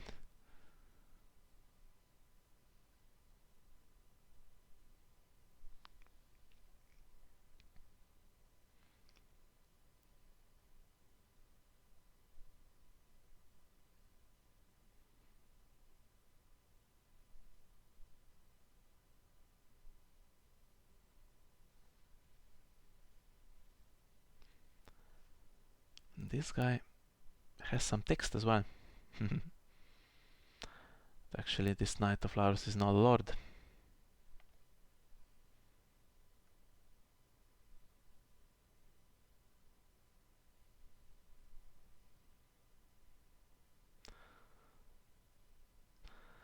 Okay, he's trying to win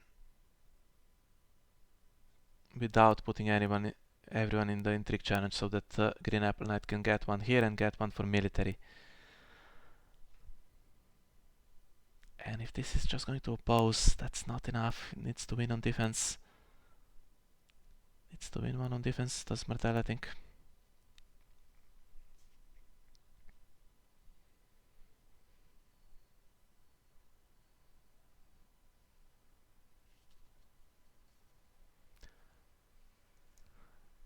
Maybe get a vengeance on the military challenge to force one of them to leave the board. Would that work? Vengeance on intrigue. Well, that's not good. Why not? Maybe he has to.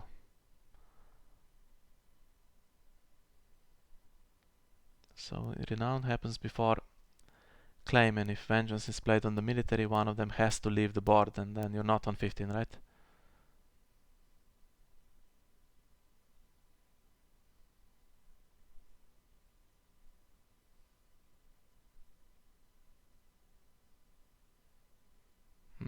Has another one. Okay, so let's say this guy dies, or who dies? The House Florin Knight dies, and now you need to win power back or stop Old Town.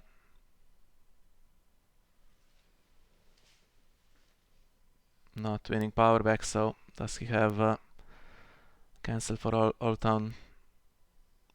Or maybe I hope it misses.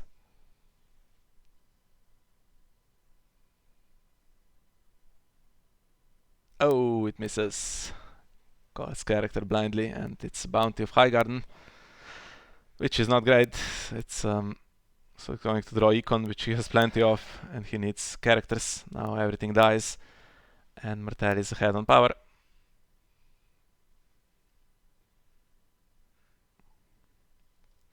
Okay, doesn't die. Goes back into the deck.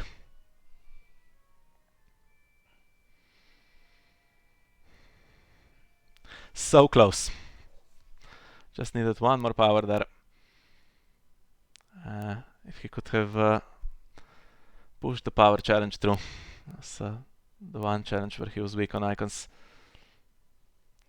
Now it's 0 claim, right, and it's possibly a weak round for Martell, but the problem is that Tyrell has an event and a mystery card, and yeah, this is most likely a character now. Could be Pinch, could be Unexpected Guile if he's been unlucky.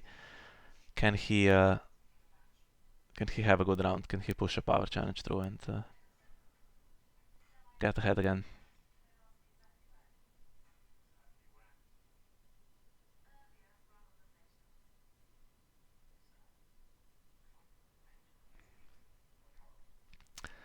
I don't think so, because Starfall now. Well, Red Keep is there.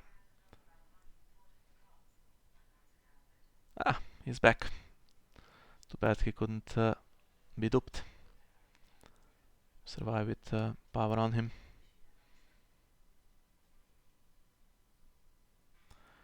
So cancel Starfall, that's to be expected. Now there is a power icon. And now choosing the spear.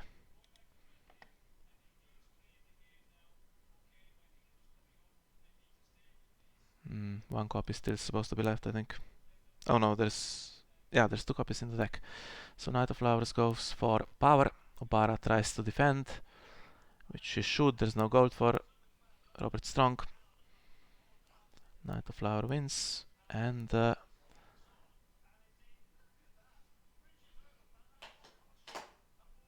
okay, gets stood with the pinch, and is going to try to do military.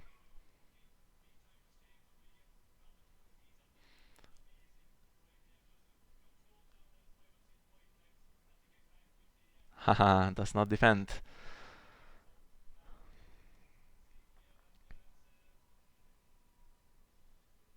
Now is Obara getting traded, or is she getting killed?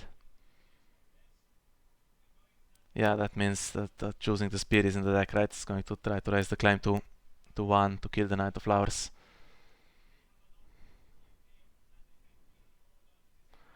Hand's Judgment available though. Does he have it? Does not. And that's again the power totals to 9-9. There you go.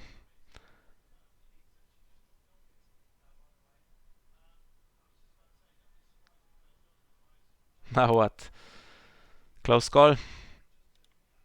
Yeah, selected very quickly against counting coppers.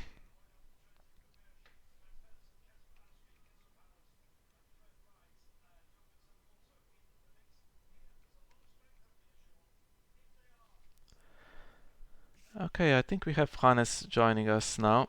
If you are ready, Hannes, we can do that.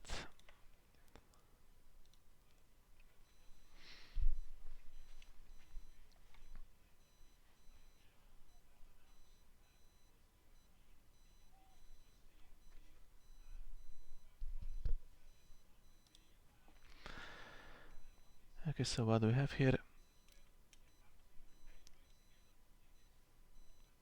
Emon with a gold, in case he gets triggered. Has more cards in shadows. And what did we have with Old Town last round? This round, it found Emon, okay.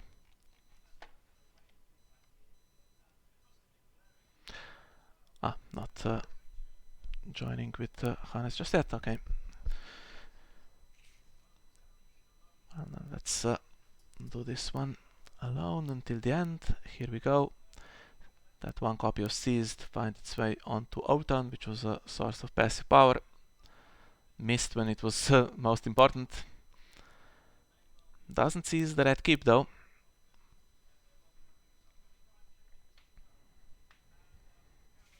And 9 gold left. Still have those Varises, right? And Lysa, Erin. One Varys actually still alive. Last of the Giants, one copy still available. And we have Meg the Mighty, we have Lysa, Jacan Hagar, I think all still available. And 9 gold, that includes some icon control as ambush here.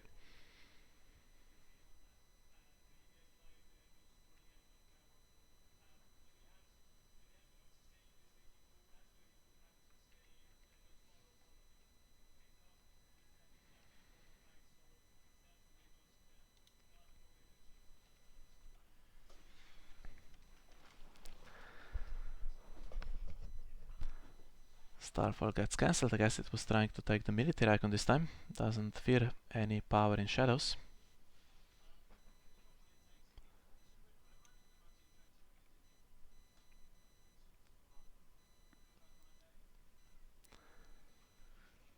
Okay, so Hannes, you let us know when you are with us. Hi, can you hear me? Yes, I can hear you. Hopefully everyone can as well. Thanks for having me and thanks for streaming me. Super, super exciting, I have to say. I mean, it's amazing. 3-2 for France, and now the China is with the back against the wall, but they somehow managed to pull it off until now, right? Yeah, so the game could have ended there with that Dalton trigger a few rounds ago, and then Hand's Judgment now discarded for Gabryel if he had it against choosing the spear.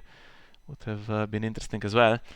But now, finally, after all of that, the Martell card advantage here makes a difference. Yeah, it's insane. I don't know if Gabriel could have done the power challenge with 2 knights, maybe. But yeah, this one Hotan, this one situation, I don't know, and then there's one choosing the spear, but they see all their cards, so Yeah, Martell Hollow Hill. I think he didn't have the second power icon, did he? It was all military and intrigue that round. Yeah, it could be.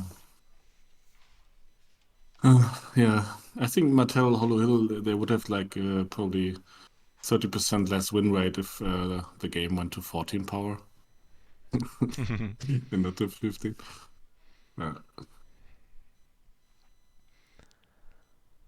Well, it's looking alright for the comeback, but not over. There's 2 cards in shadows. Yeah.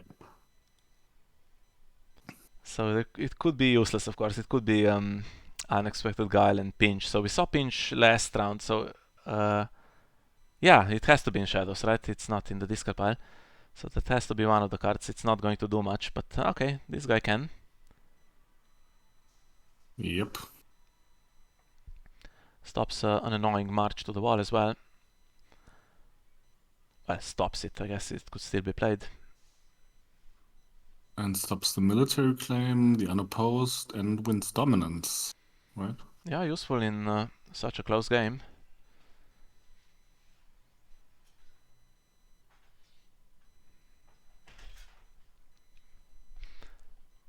I still find it hard to say who will take it. I don't know.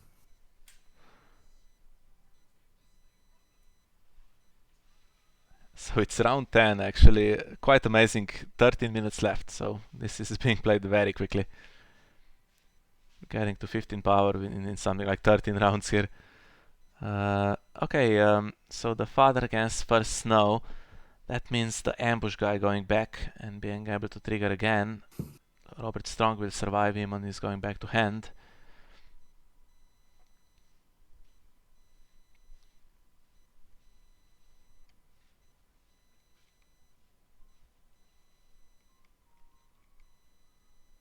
Yeah, so there's at least 2 icon steals this round, and only 1 can be cancelled, right? Yeah, so there was a guild hall earlier, it's in the discard pile, so that's not seeing play again, there's just 1 copy.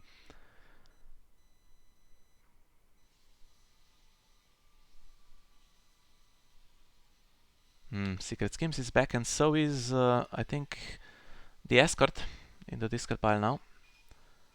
Yeah. But not this round, of course, because of first snow. Insane. 13 cards left in the deck. Could they mill themselves? Or do they have an archivist, you know? 1 archivist. Okay. Was triggered And very that's- early in the game with just a few cards in the discard pile, so it's back there, either in hand or in... well, if it's in hand, actually it's quite tricky to get over reserve, so if you draw it, not so easy to get it discarded.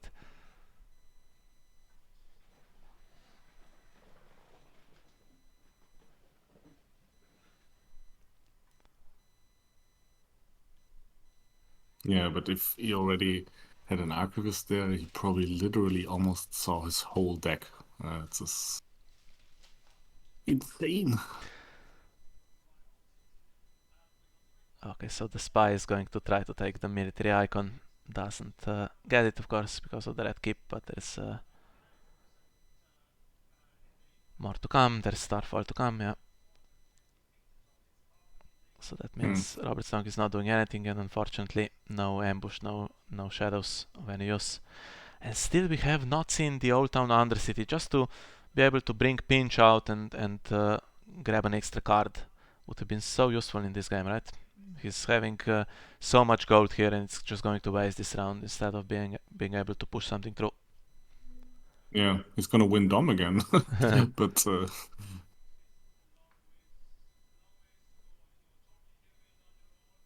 if he... Oh no, he's got the Iron Throne. Well, it depends what happens with this 7 gold, I guess, but I think Martell, if they can, they will try to get a power challenge somehow. Alright, Lysa is going to do that, and then she dies, and she's going to get the... Well, sees this going next round, so she could get Old Town, but I think Red Keep also is annoying. Or is there even a way to just try to win here? And they're at 13. 1 more unopposed and dominance. But dominance is going. Yeah, dominance is not going to be won. Gabryel just gets it, and the Old Town discarded. I think it's going to happen for Martell now. Survive that Old Town trigger, and now just about. I think in similar circumstances that as Leonard had in his champions duel against the Czech Republic. Just surviving on 14 and winning in the most dramatic way.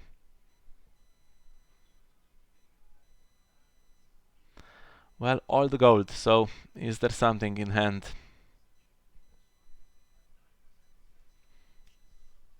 Yeah, he needs a power icon at least. Actually, he needs, yeah. Else, I don't see. Okay, there's the power icon. There's potential for 2 claim. Now we have 8 cards left, so surely at this point Venomous Blade is in hand. Oh, yes. And Red Keep can't cancel everything, so if it lets the red, if it lets Venomous Blade through, then it could get Starfall. But now we're talking. Knight of Flowers with the ability to stand.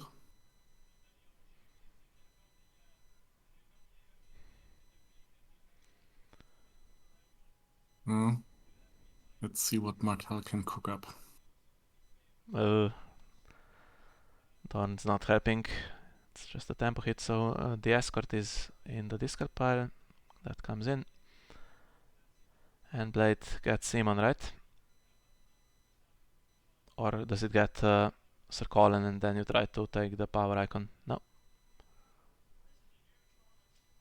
Yeah, the 2 claim could be a threat. There we go. That stops any power challenge. Ooh, yeah. That's... Well, that's a control deck. Mm-hmm.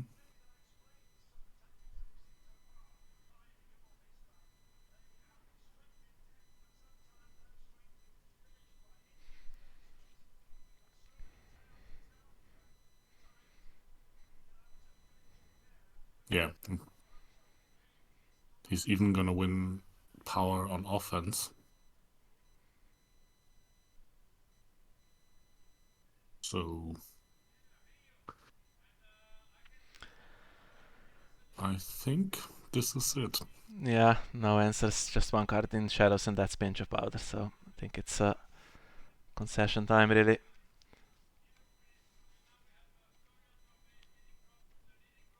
And we have 37 spectators for this one.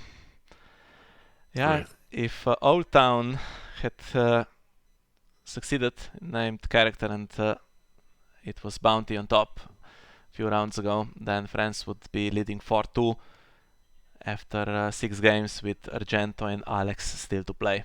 Now it's going to be 3-3 with Argento and Alex still to play. Well, anyway, super amazing final. Yeah. Congrats already to all players. I mean, I think there's a reason these teams are in the final. They are so strong. France seems to have become stronger and stronger throughout the tournament. And yeah, that's cool. But one thing I've been thinking about when looking at the whole tournament, apart from being amazing, is that no one team was undefeated. And also, I don't think there was any team that lost all games, right? So, of course, there are differences, but all in all, I think it was also nice in the sense that you never knew 100% which team would win, and all teams had really strong games, really strong decks and players, and that I think made it also really interesting. Yeah, just double checked. Actually, Australia did lose Australia. all of their games. Okay. Sorry for Australia. Sorry. Apologies to Down Under.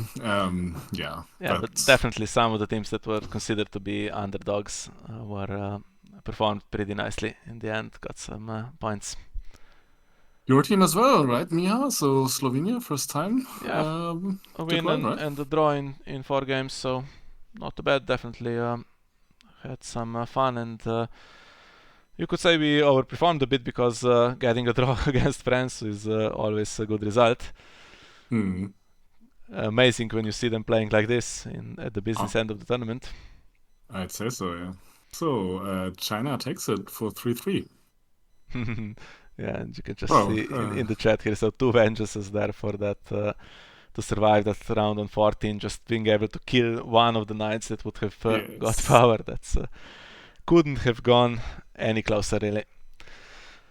Alright, so we have the Stark game coming up. I need to take a quick break to go to the toilet. I'll be back in a minute, and then I think we also have Sara from Team Slovenia joining us for the Stark game. So I'll be back in a second. Cool. See you later.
Okay, let's see what the situation is. So, game is going to start soon. We are going to have a look at the decks, but let me just sort out the call here.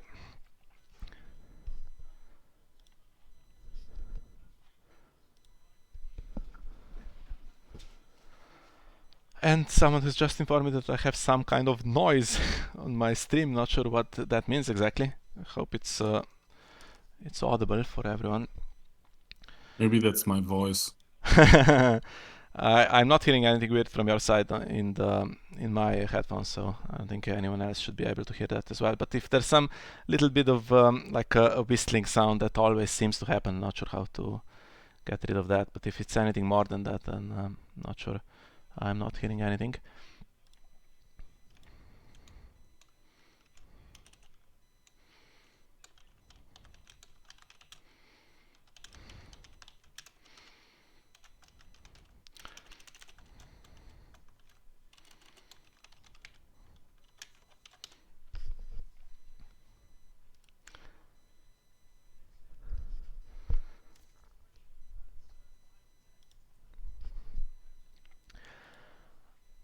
Okay, let's see. So, Hannes, you can probably tell me how to add people to the voice call here.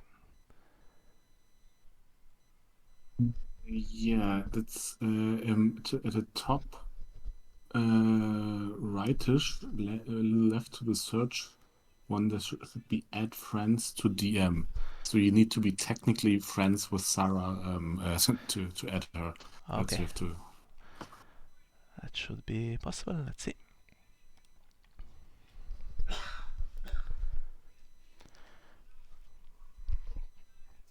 Okay, now Sara, tell us if you can hear us. Yep. Hey. Okay, welcome to the stream. So the game is about to start, so we'll have a quick look at the decks. We're already slightly late, and then we'll have a bit of a chat. So just to show you what we have. So for the French team, they're playing the Wars to Come. So I'm guessing this would have been Filthy if it was available, but they've spent it on another faction, and it's a very Argento type deck, just playing a bunch of characters, going for 43 characters with Drop Stark and some Renown, so going for challenges and then trying to stand and going for challenges again, and Heir to the Iron Throne to find those key lords and ladies, and we have the Crown to avoid resets, and the Winter Festival for passive power. So this is extremely reliable, always seems to either win or get somewhere real close to winning. And on the other side, the deck that China is playing is an Aloof and Apart deck that is honestly not that different. In terms of the characters, it's playing very similar characters. The Renowned stuff with Drop Stark as the restricted card, also going low on locations. The only difference is here, obviously, the plots. You have the 7 plots, or the 7 plots, I should say, you only have 7 plots. There's an additional Winter Festival, and there's 3 copies of Superior Claim, so trying especially to push the power challenges through for the extra claim there. And I guess the only other thing we need to have a look at, so the resets, this one is playing nothing, so it's not going to reset the board at any point, and the French deck is playing Morgulis in case there is ever an opportunity to pull the trigger on that. So let us join the game, and this is the situation. So Sara, you have also played Stark Wars in this tournament, but was a little bit different, right? Yeah, I didn't have enough economy to replay anything that didn't come in with the throne, so Yeah, I think Argento is a real expert in this type of deck, so he's going to play this expertly. And Filthy now is an economy agenda, and with Wars to Come, you're losing that. So if you play Aloof, you are gaining economy in that way, if you replace Filthy with Aloof. But Wars is a bit low on that. It gives you versatility, but you need to take care of the econ, so either lower the cost curve a little bit or compensate in the number of locations, or with the gold on plots. And we already have some key cards on the board for both players. We have Eddard for France here, and we have Rob and Eddard for China. And the thing is, Eddard is duped and Rob is protected, so can't Morgulis. You just have to win the rush battle at this point.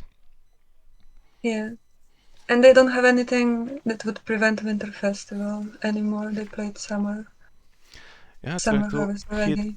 for both players, and China playing 2 copies, France only playing 1. And also Heads on Spikes will probably hit in this deck. Yeah, against Argento, had some spikes, Yeah. so it was a good plot.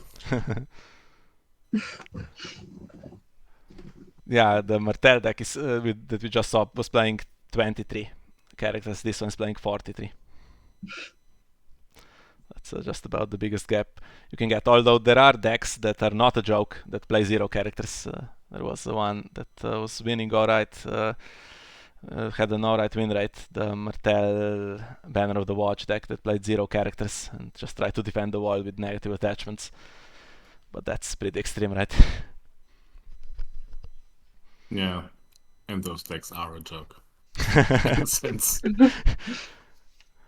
Okay, so Argento goes for the Winter Festival first. He's slightly ahead, and he's going to remain ahead with this probably. But what he needs, of course, is to get his own Eddard, I think. Interesting. So the dupe of Eddard gone. Now he is killable with Morgulis. Oh, it's a hit. It's a tempo hit, right? If you Morgulis here against another rush deck.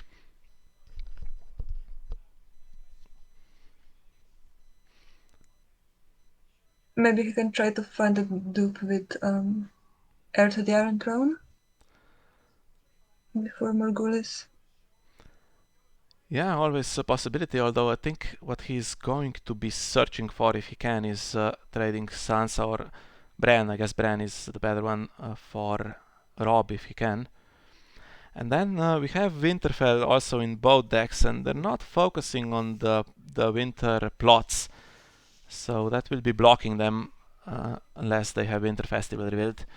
And they can block each other. Argento can block the power challenges to make sure Superior Claim isn't played. And the Chinese player, again, it's a username that is not really pronounceable. I'm not sure which challenge to pick, because I think both will be able to trigger Rob at some point.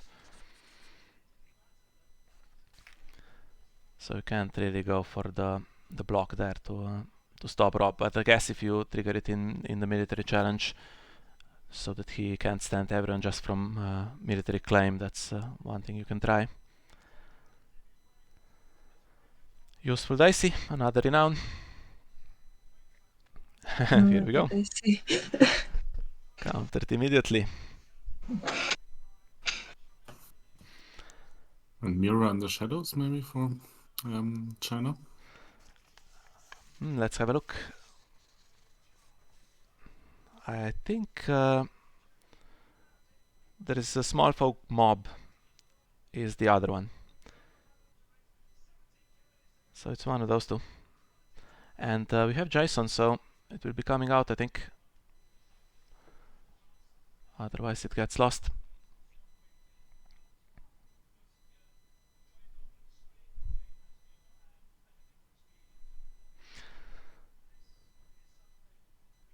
Just keeping one eye on the cycling, it's really interesting, sorry.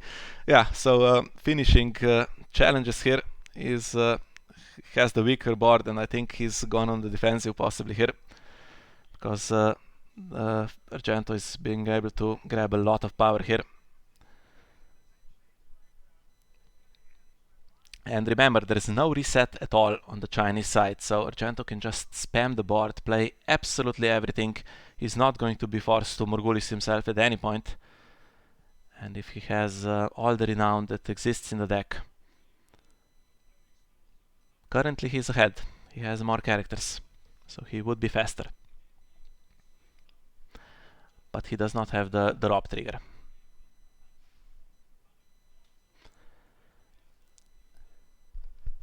And in the semi-finals against what was they playing against? Catalonia, right? He focused exclusively on the power challenges. Just tried to defend more than attack. And I think it might be seeing something similar. So Rob can't trigger at the moment if you don't kill anything off. So just putting everyone in the military in the power challenge, get the renown there, and you're done for the round, I think. Yeah, and if you can stealth one, they basically have to keep standing, so you might let the opponent win dominance, so there will be another power next round for him to gather. So yeah, not looking so good for China here. So Jason is in the challenge, and there's a card in Shadows. So if you bring it out, he gains renown, but if you don't bring it out, he's just going to get rid of it anyway, and then he gains renown by the time we get to the keywords. If it's Mira, you could technically block him from getting renown, or block Eddard probably. Yeah, block Eddard. Now if you block Daisy, what's the challenge meta? Then there's 13, and not quite enough to win on defense. And it is Mira. Yeah, okay, blocks the extra renown on Eddard, so that takes 2 power away. One from his trigger and one from his renown. And he's kept Sansa standing, just to be able to do intrigue later as well.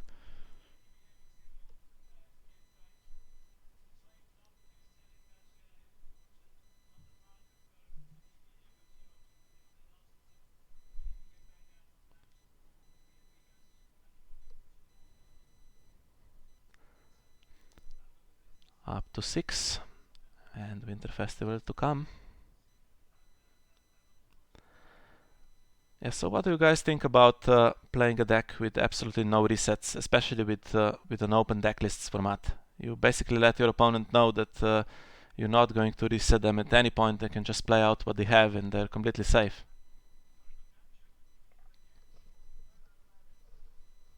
I don't have the courage to do that. I tried to build a deck once or twice without reset, and I always went back to using that. And yeah, what I don't know yet is if I'm playing it wrong or if it's just hard counting. How often would a reset in such an Aloof deck actually win you a game that you wouldn't win otherwise? Or is it basically if I have to reset, then I will probably lose the game anyway, if that's the calculation. But in an open deck list, I think it's a disadvantage. Yeah, Aloof is tricky, right? So you can do Harris, that's arguably the most popular reset in the game. Morghulis, you need to find your saves, and Wildfire is another option. Mad King's Command, so presumably you're playing the big guys, and then 3-on-3 leaves you with an advantage most of the time. So here we go, let's see if air hits. If it brings, I think trading Brand for Rob is the plan, right? So the first part successful. And what's being sacked here? I think since Sansa is the only intrigue icon, yeah, takes Bran. Now that leaves him open to superior claim, but okay.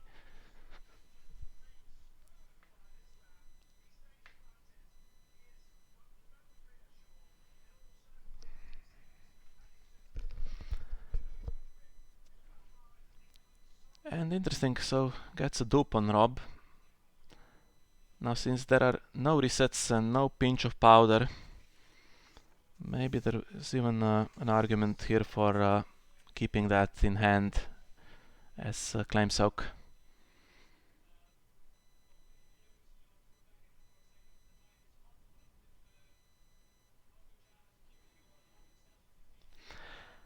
Another thing I just noticed, the pointy end is in the deck of Argento. So at some point in the game, if it's reasonably close, he can just, let's say, reveal the pointy end and get Eddard, get rid of a few power there.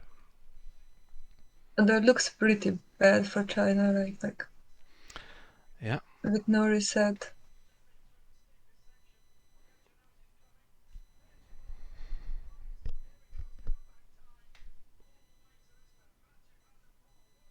Yeah, I'm gonna call it early. Argento's gonna take this one. Let's see if I'm proven wrong. Yeah, all my early calls this tournament have been really embarrassing, so I'm not saying anything.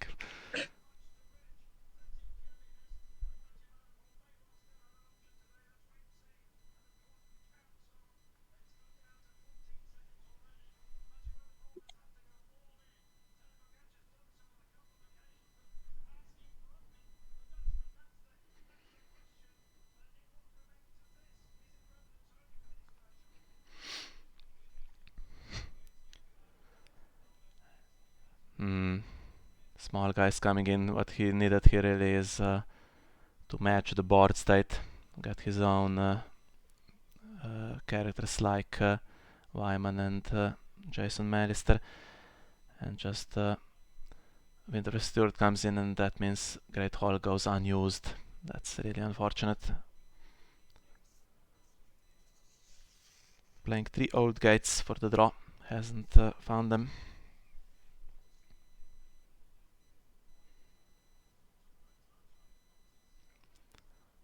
Well, you can stop Eddard on defense at least with Winterfell. Ah, and Mira comes out. She's going to blank something anyway, maybe Daisy. No, she blanks Rob. So that's 2 renown gone. And not much left, just two remaining.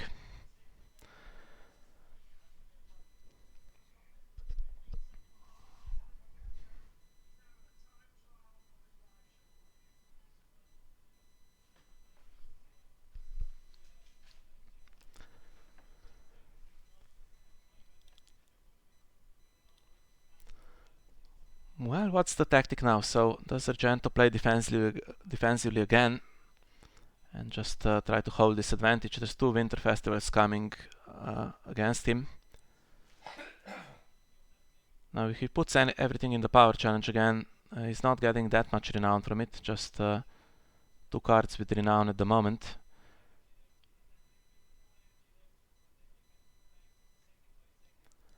And there's 22 strength on defense, and he has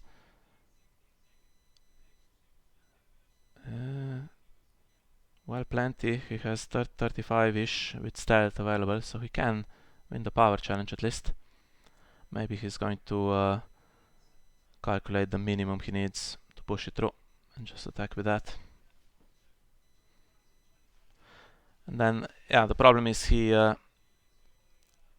then concedes the power back, right? So Eddard and Rob do a power back and do their triggers, or Eddard does his trigger, I should say. And if he passes, he can defend against that. It's not going to happen. And the gap is not getting closed that way. Yeah.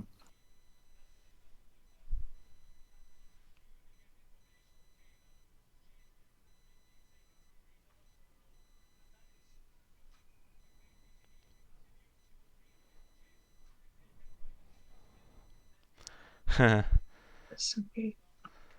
Yeah, so if he was going to defend, that was not going to trigger. And if he's going to attack, happy to see that gone. He's going to defend again, so same strategy. He is ahead, and he's staying ahead by focusing on the power challenge.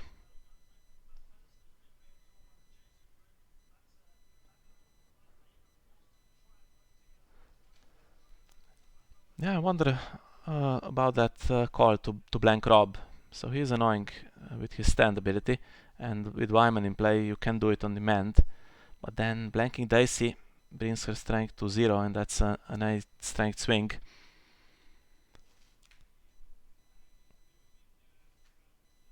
Still with stealth on Arya.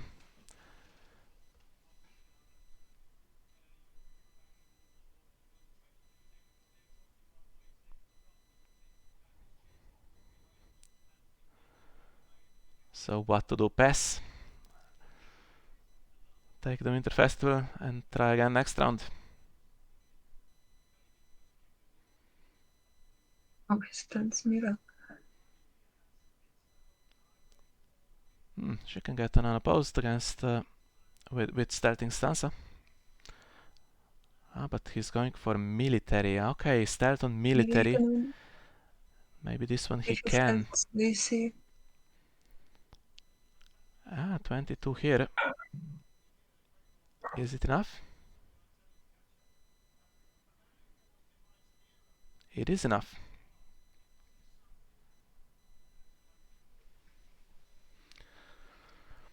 Okay, Rob is blank, so I guess you just defend with 1 character. You can claim the dupe. If Winterfell was not used, then maybe you claim a character and trigger Wyman as well, but I think I would take the Rob dupe here.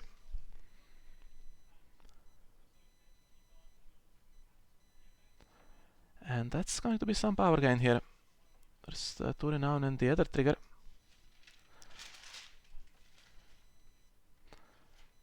And with stealth on the military on Mira, this seems like it's repeatable, right? Can do it again next round. Or, well, the problem is she is not going back to Shadows now, because there's no more Winter Flots, there's just 1 Winter Festival. So there's after another that, Winter Festival on China's side, I think. They have to. Yeah, he can do it again to blank another character, and then she's staying in play.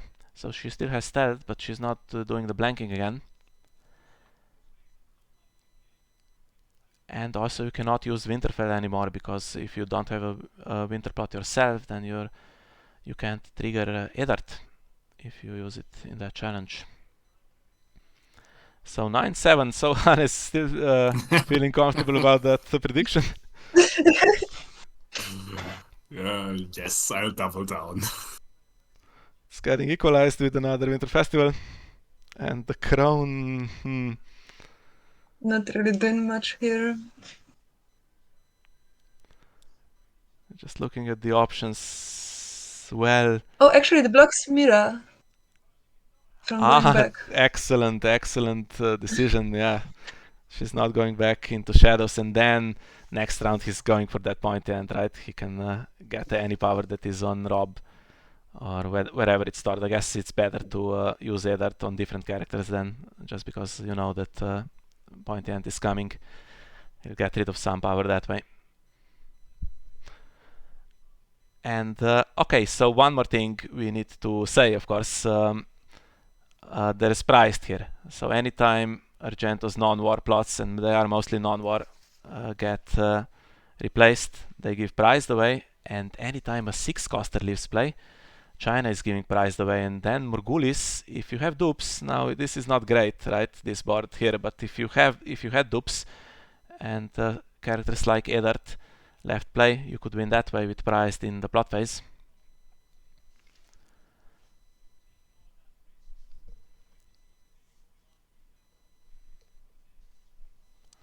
Oh, these boards are getting insaner and insaner. Yeah, 3 more characters and I'll need to reduce the size of the images to fit everything on screen. Yesterday I was playing live and had like 6 or 7 characters, and I was already losing focus and forgetting to take important characters into the challenge. So I don't know how do you do that live if you play a deck like that.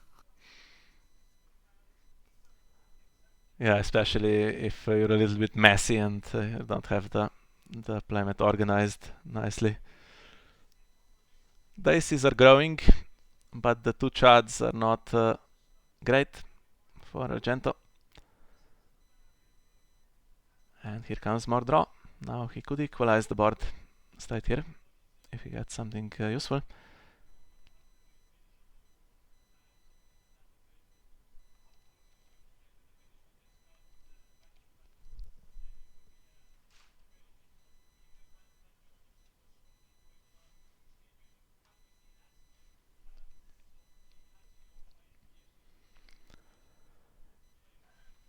Something is coming.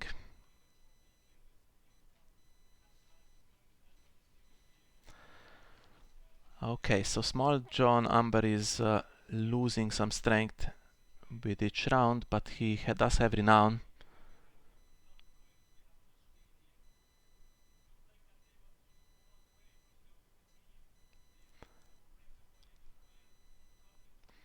And now let's have a look at the crown, right? So characters with strength 1 or lower cannot leave play, which means that if military claim happens, you have to claim something bigger.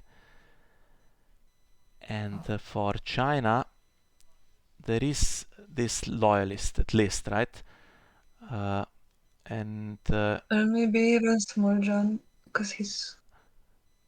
yeah, Small John has Renown, so if you're not claiming the loyalist, you have to claim something with Renown or take the bodyguard off, and then you're exposed to Morghulis potentially. And on the other side, no such problems because of Summer. I think you can easily claim him.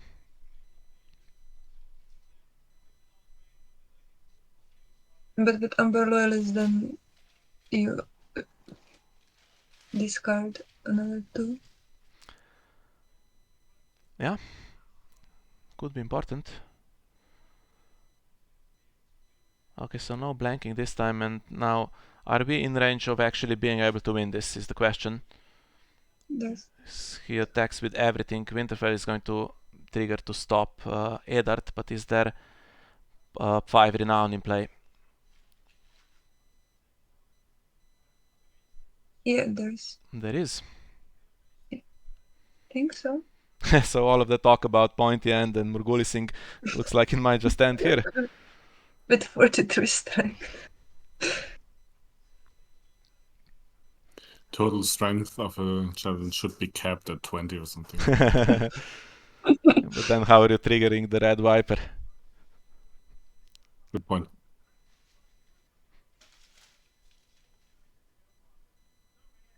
There was 37 on defense even without the stealth.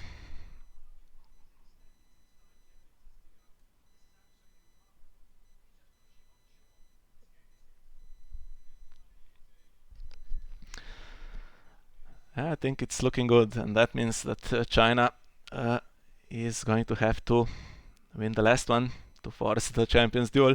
And so Hannes, do you know what happens if it's 4-4? Are we playing it today? Because in China, I think it's going to be midnight when the last game finishes. No, they're gonna have time during the next 2 or 3 days to select the champion deck and set a date for that. Makes sense. Okay, that was pretty impressive there from Stark Wars here. Getting to 15, and if he didn't succeed, then there was every chance of something very similar coming from the other side, right? With Eddard and his double renown. Okay, so that means I left my watch somewhere. I think this has finished a bit early, so I think we have a bit of a wait before the last game. The only thing I don't understand is why the Chinese player chose Argento to go first, or did they? Because did they have initiative, or was it because of Maiden? Let's scroll up. See, so China won initiative. Yeah, because there was always this risk, right? So you think go first and then do a big military. They were on 7 power, right? So Yeah. military trigger Winterfell, and how much renown is there? 4 renown, that's 11, and the other trigger, that's 12. It's not quite enough. Yeah. It's still, you don't know what you draw, so I always think you should try. I mean, it doesn't help you to go second there. But yeah, anyway, I think Argento drew better, and yeah. Yeah, when we Amazing joined, finish. I thought that maybe the Chinese board was looking a little bit better with Eddard and Rob already in play, but yeah, definitely after that, Argento got the big characters here with renown, and they were able to push the challenges through. So that's our start game. So are you guys staying with me for the last game? If you have time. I can stay. I don't know anything about the Night's Watch deck though. Yeah, we'll have a good look at that in the break. Let me just grab my watch to see exactly how much time we have. Back in a second.